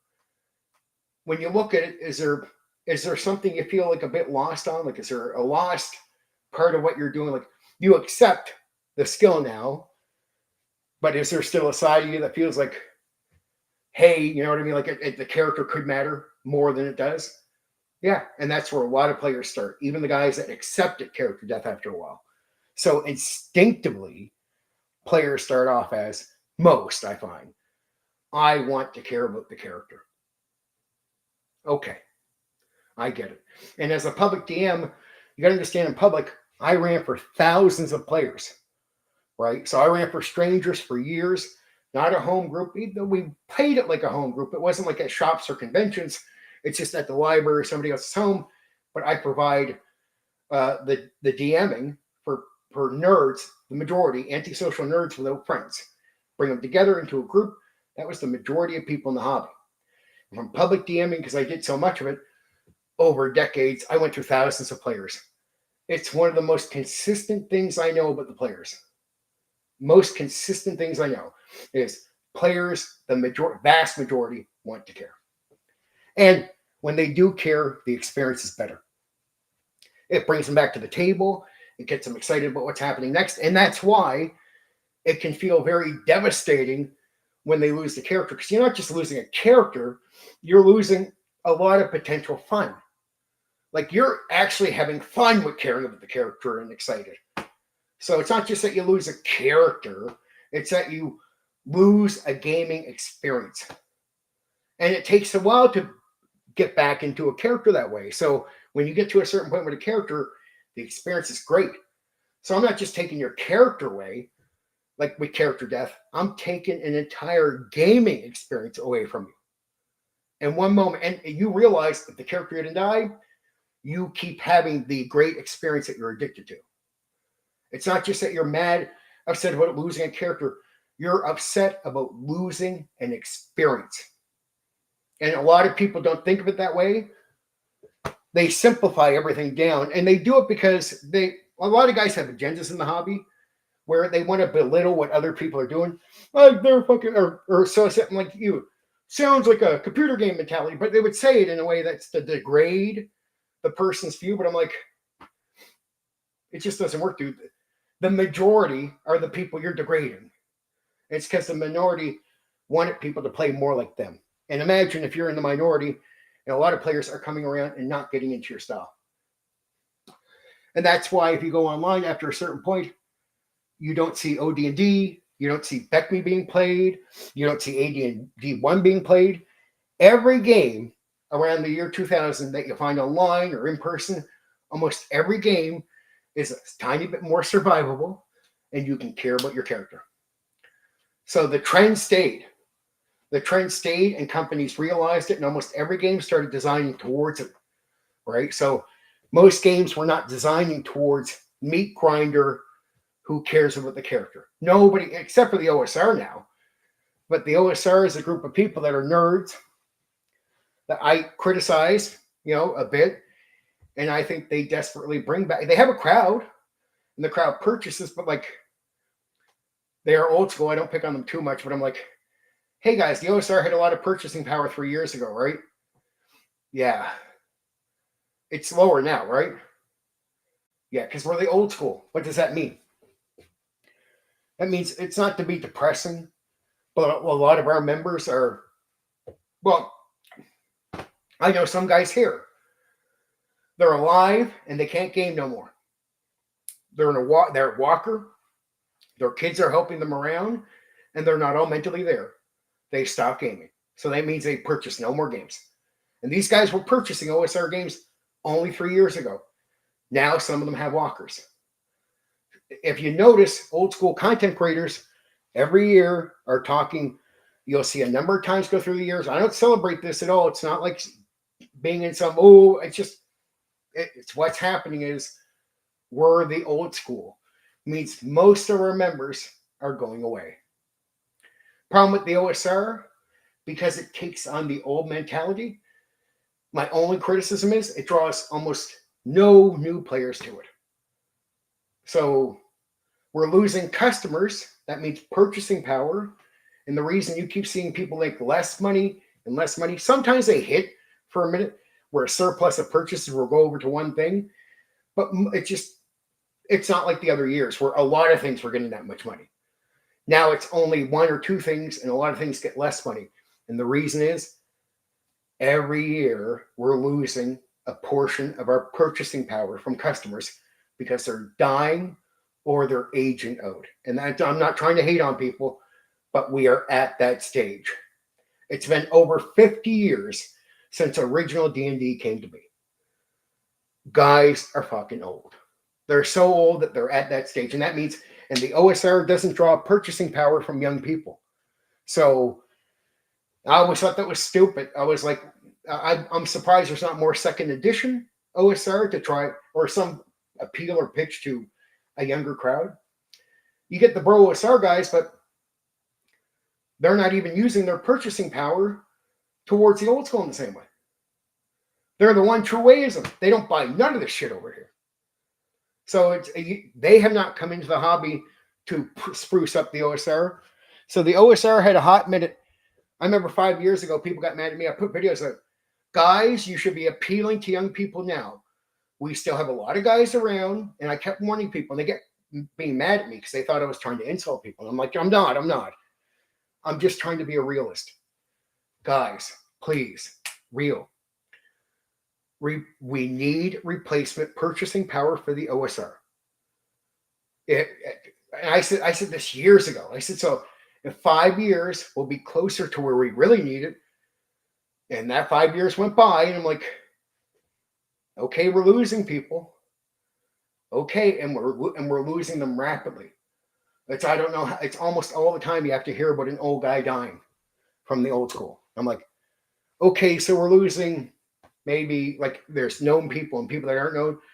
Probably 200 or 300 people out of our old school every year are passing away or aging out. And then we're bringing in maybe, you could probably find 10 new people. It's like, well, that means you're losing a few hundred and you're getting 10. And then you see all the OSR games, one or two of them might hit big, bringing the majority together, but most of them are making half the money they made 5 years ago. Purchasing power is almost gone. And I'm warning the guys, what happens in 5 years? You're already, I warned it 5 years ago, like over 5 years ago. Imagine they're already old then. 5 years later, fuck, sweet Jesus, baby. We're really at the old age. What happens in 5 more years?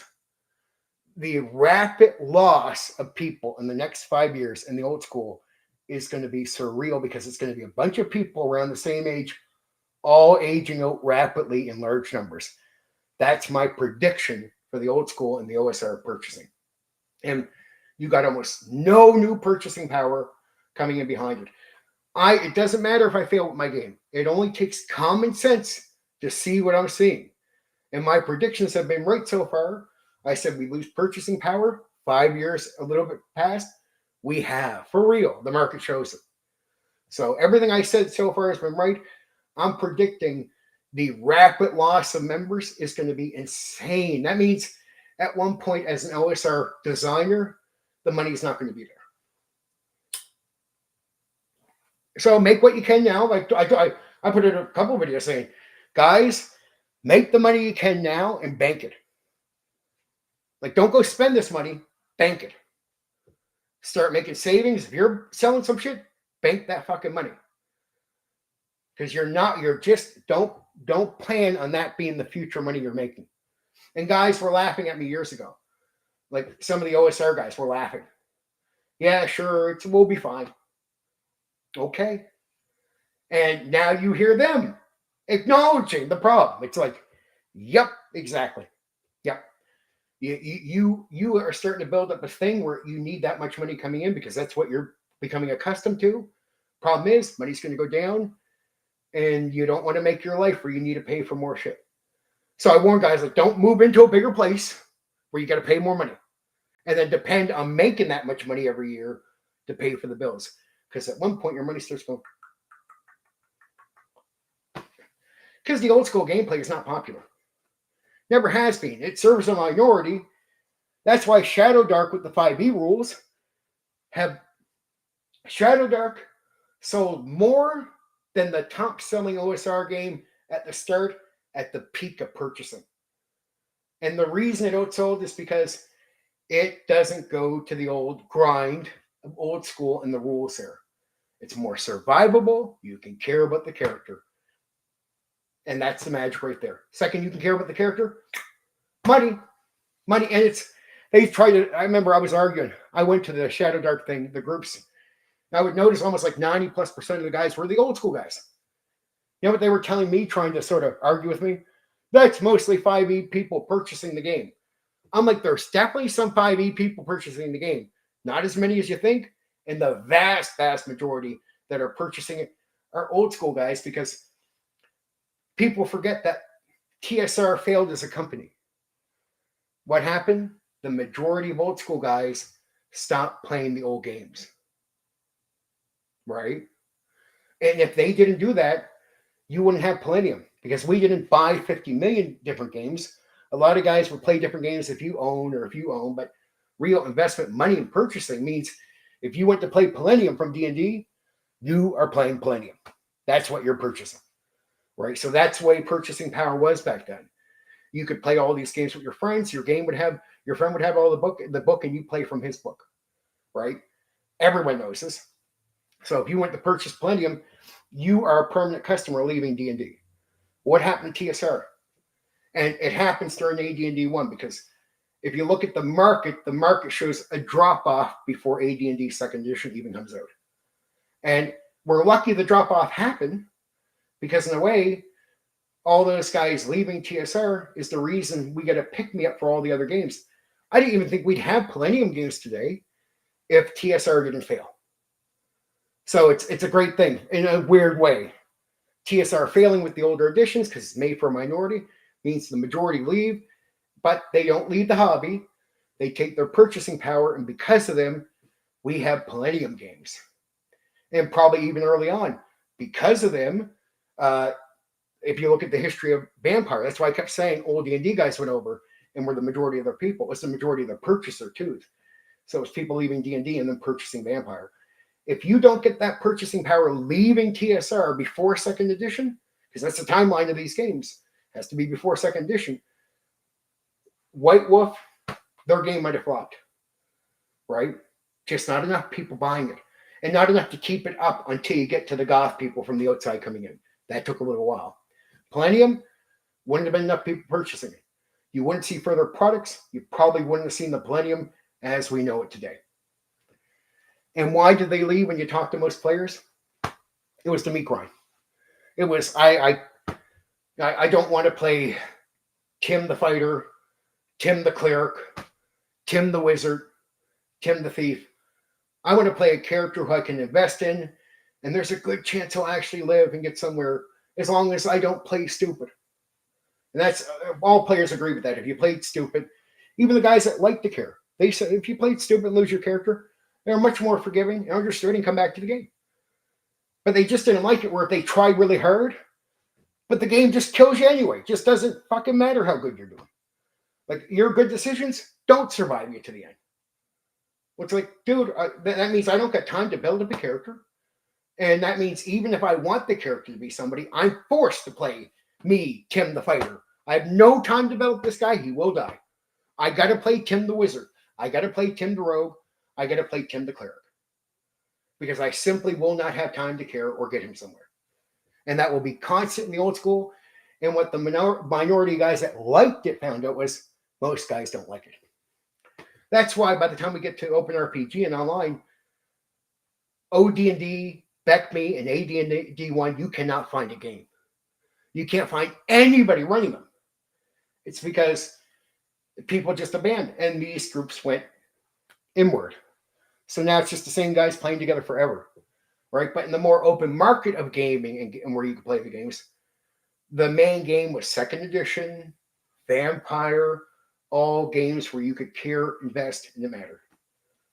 Oh, there's my big long rant and push on that one. Not trying to fucking overkill you on that one, but I just think it's so important to know that because it took me decades to really figure all this shit out, right? Really get it together and really make sure when I was putting my game together, I want it to be dangerous. I want it, you can lose your character. I want to still have the attitude where if you play stupid, you die. But I definitely want to make a game where it's not like OD&D, BECME, or AD&D 1. If you make good decisions, if you play well in the game with the character, there's a good chance that character plays to the end of the campaign. Right? Boom. And to me, we're playing a tabletop role-playing game, guys. A game, I would tell the guys, like, well, that's, yeah, we're playing tough game. I'm like, we're playing make-believe. What are you talking about? What are you tough because you're a guy with glasses shaking around? You lost 2 or 3 characters. We're nerds sitting down playing a game. There's nothing being tough about this. There's nothing weak about the guy who wants to care about his character. We're playing a game. Go and punch somebody in the face. Then you're a tough guy. Go walk, get the fuck off the table. Go punch that guy in the face. You say you don't like him, go punch him in the face. Show me how tough you are. Oh, you're too scared? Well, then, are you telling me the guy who wants to care about his character is weak compared to you? Are we playing tough guy here? Playing pretend nerds? People want a good experience. That's what it was about. It wasn't about being a pussy or scared or you want to play the weaker game. It's not like there's a tougher. We're playing fucking pretend. If you want to play tough guy, go outside and punch someone in the face. If not, shut your fucking mouth. That's what I would tell guys. It's nothing tough. You're playing fucking pretend. We're fucking nerds. Any real tough guy who walks through the door and sees what you're doing, do you think he's going to think you're tough? Man, we're playing the tough game. The real man's game of AD&D. And when you meet a real man, what do you think he's going to think about what you're doing? He's going to be like, yeah, you're playing that fairy game, right? All right, pussies. And he's going to treat you just like he treats the guy playing a vampire or anything else. I always thought that was stupid. Like, why belittle someone in some false way? You're not tough because you play in a game where most of your characters die. It's a game. Right? Like, if I got into it, like, some games I like, some people don't like those games. A lot of people like first-person shooters when they're not getting wiped out every 2 seconds. I totally get it. I don't call them a pussy because they don't want to play Rust. I don't see it that way. It's a game. That's your preferred experience. Go ahead for it, man. It's a game. I don't care. I'm not going to judge you.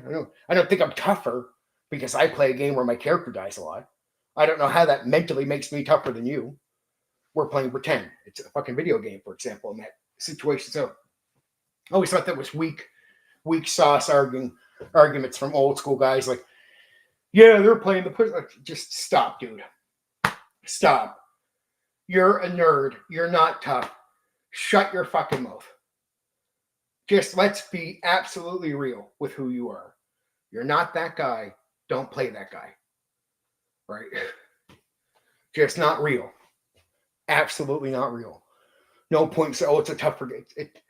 It's a harder game to play, maybe, I guess, for some people. But you didn't have to be a genius to play old school. Harder, but really, what's harder? Most of your campaigns you don't complete. Your players don't give a shit about their characters. I mean, everything you're doing, I can do in my game, but it's just like characters might not be dying every 2 minutes. And what, somehow you're telling me that's a worse experience than yours? How?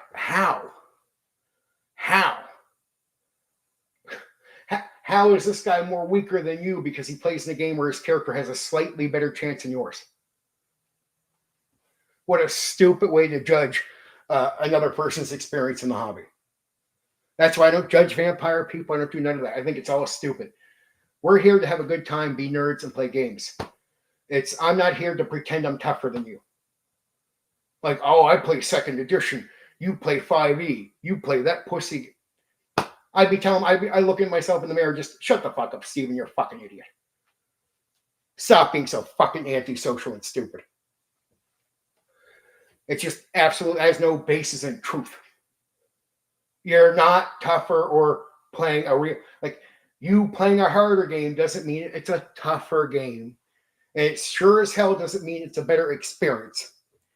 And to belittle someone's experience because, oh man, you sound like this, or belittle it in any way. Oh, because what? They don't just lose a character every fucking session. That's the fucking big weight thing. Come on. I mean, to me, I understand that character that has to be a part of it. The threat of playing stupid has to be a part of it, and that part should be there. That's good enough. A little ease is what the majority wants because they want one simple thing. They want to have a good reason to invest in a character. The old school guys don't have it. In a way, they play the video game. Like, are you telling me it's not more like a MMO or a video game when you don't have no emotional connection to a character? It's like even the miniatures. I tell guys, I'm a pure theater of the mind guy, but you guys like miniatures, right? Okay. Do the video games for tabletop role-playing games, do some of them use miniatures as a back door into applying video game stuff? And for years they said no. And then something happened.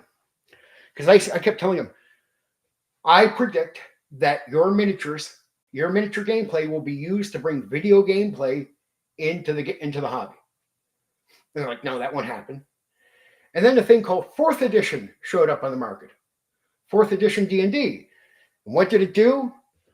It used miniatures to bring video game gameplay into the back door.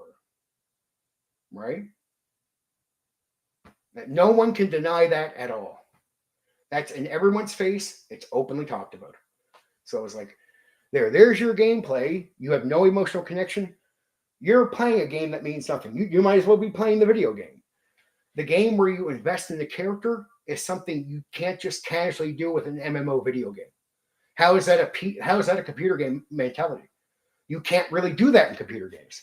So if you can't do that in computer games, how is that actually the old school dungeon crawling with no emotional connection? That is what you find in computer games.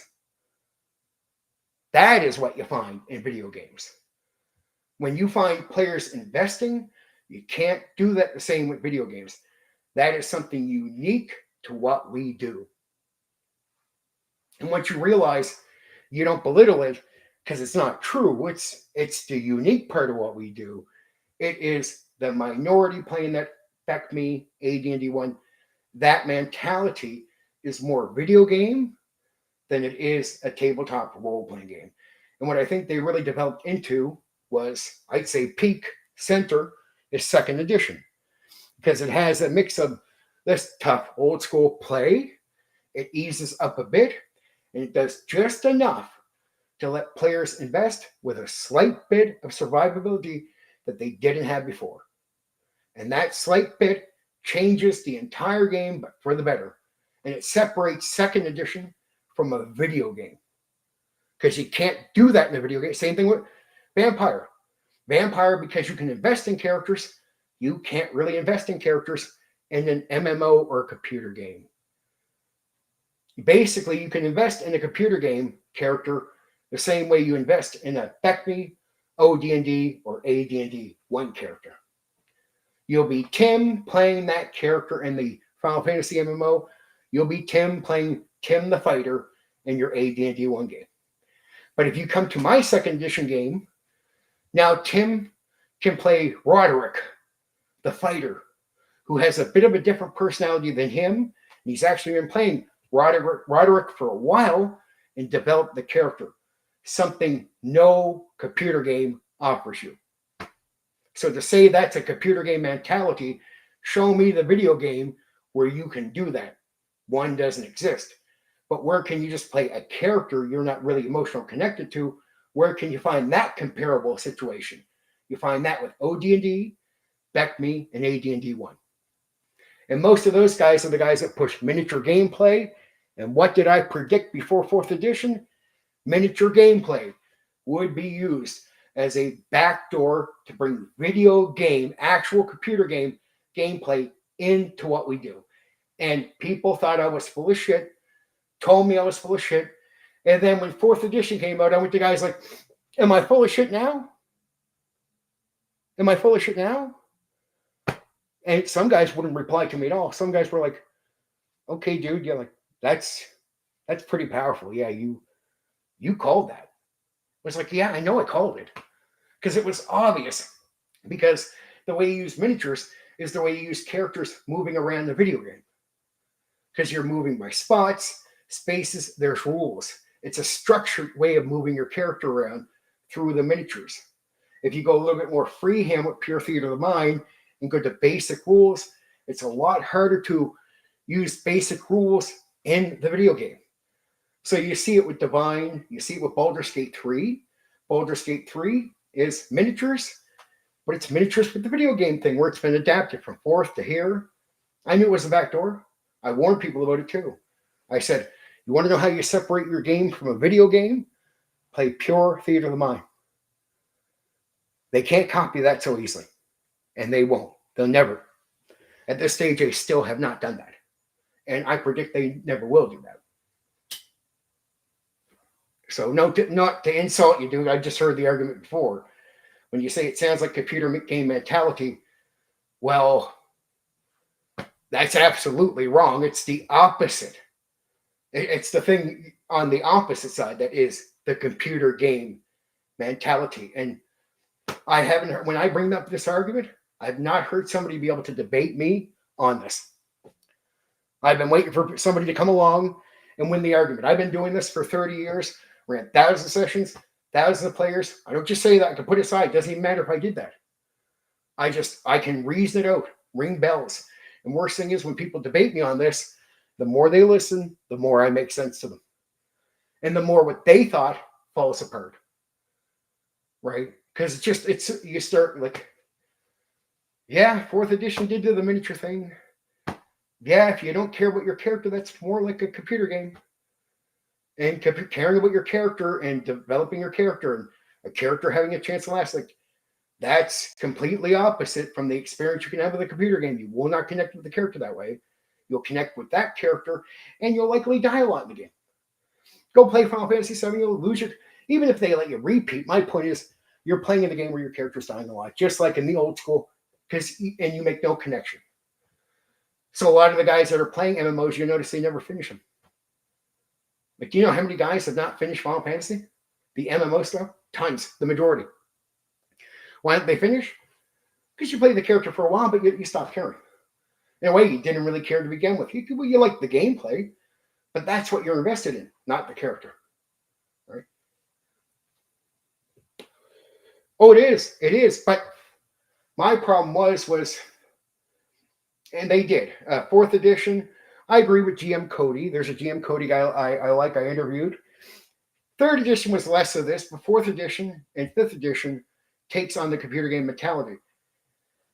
But it's not far from OD&D, Beckme, and AD&D 1, which in a way had a computer game mentality, right? 2nd edition is the one that, even more than 3rd edition, because 3rd edition it's closer to 4th and 5th. So it is closer to that than the other way, right? 2nd edition, the reason I think it's the greatest ever TSR game, my argument is, it is the one that has, first off, and I have not heard anybody give me pushback on this. Anyone who's honestly been around the hobby ends up agreeing with me because they've seen the same thing. So when you get like good DMs, in AD&D 1, 20% of the guys would be like really good. The rest were all like mediocre or okay or like just not that great. OD&D the same thing. Beckme the same thing. 3rd edition the same thing. 4th edition the same thing. 5th edition the same thing. Yet when 2nd edition came around, it went from 20% good DMs to producing around 70%. Were almost like the majority of 2nd ed DMs were just good. Like good. It is. That's all about money, for sure. Yeah, I agree. But then when I say, I also say this to old school guys that will criticize them for making money. Well, here's my problem with old school guys that say that. What happened to your ideas with TSR? Because you need a company that keeps making you products, right? So I'm like, hey, old school guys, what about your ideas with TSR? Yeah, most of the TSR guys were nerds and followed your advice and tried to serve you. What happened? It put them out of business. So we can shit on companies for wanting to make money, but I don't know how that's having a good relationship with them. I said to the crowd, don't get mad at a company for doing what they need to do, but you should still try to have a positive relationship with them so you can influence them, but don't abandon them, because if they have to go to another customer base, what you think won't matter anymore.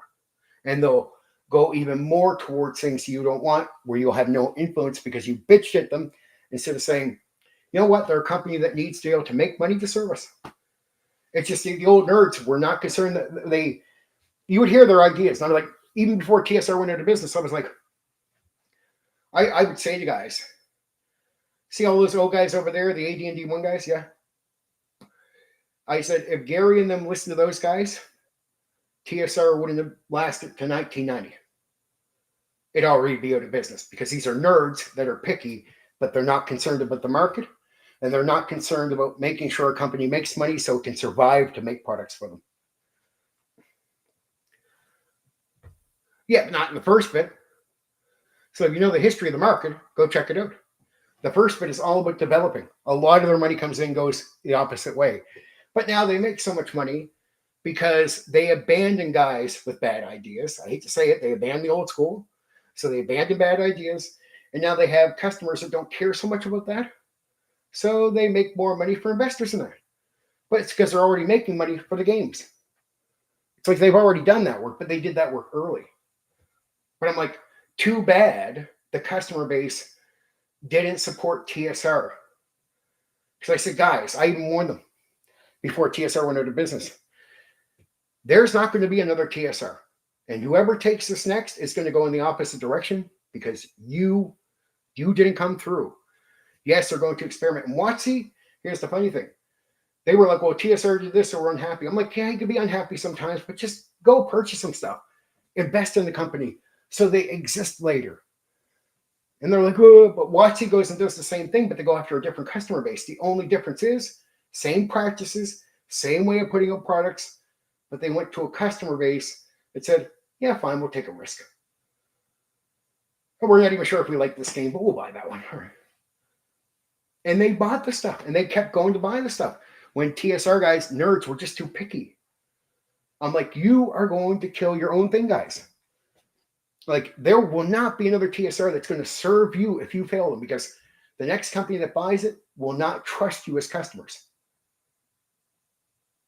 Because TSR is doing a lot of work for you. I don't care what you say you don't like. You have people breaking their fucking heads for you. You're not going to reward people busting their asses for you. You think people are going to want to keep busting their asses for you if you don't reward hard work? No. Anybody else who buys up this shit is going to leave you in the dust. And what did WotC do? I predicted it before it happened. Guys came around and said, after so many years, like, you're right. I'm like, I am. I'm not a genius, dude. It's common sense. You can see it. If you don't keep this company afloat, the next people that buy it won't trust you as customers. So because you could see it. I'm like, TSR is working their asses off for you.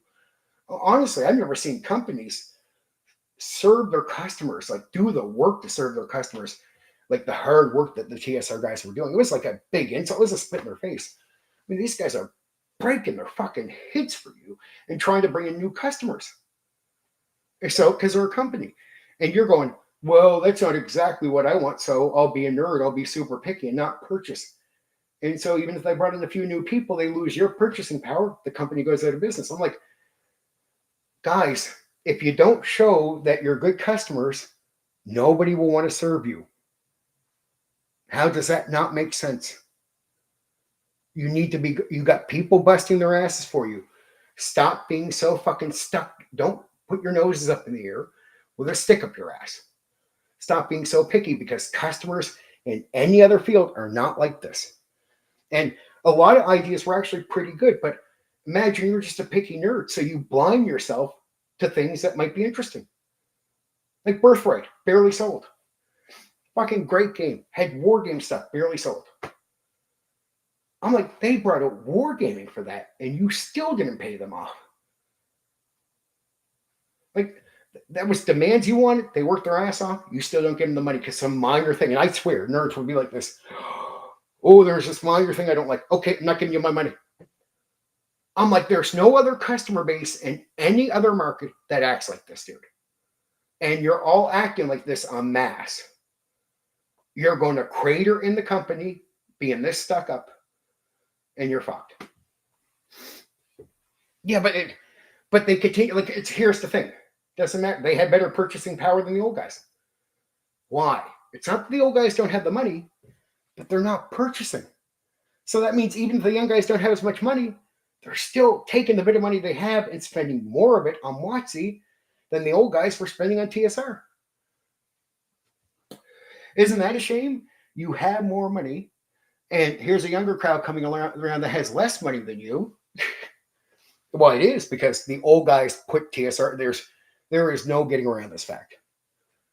The old customers were like no other customer base I've ever seen act like this before. And even TSR acknowledged that they didn't get it. They do so much, and it'd be like the minor reasons why guys wouldn't purchase their shit. And it's, imagine you have a bunch of younger guys with less money, but they purchase more. They simply spend more of their money overall on the game. And WotC's like, thank you. And they go to customers that are normal. That's all. WotC simply tapped into the normal customer base. Okay, yeah, I'm going to call it. That's over 4 hours for me tonight. I think a yap. Okay, I love you guys. I'll talk to you soon. I'll talk to you in a couple of nights. So here's the deal. Saturday night, we do our thing. And then Sunday night, I'm going to be on DM Blood Wars stream, right? We're talking for a few hours about 2nd edition. We're going to cover that. So, yeah, go check that out. Talk to you soon.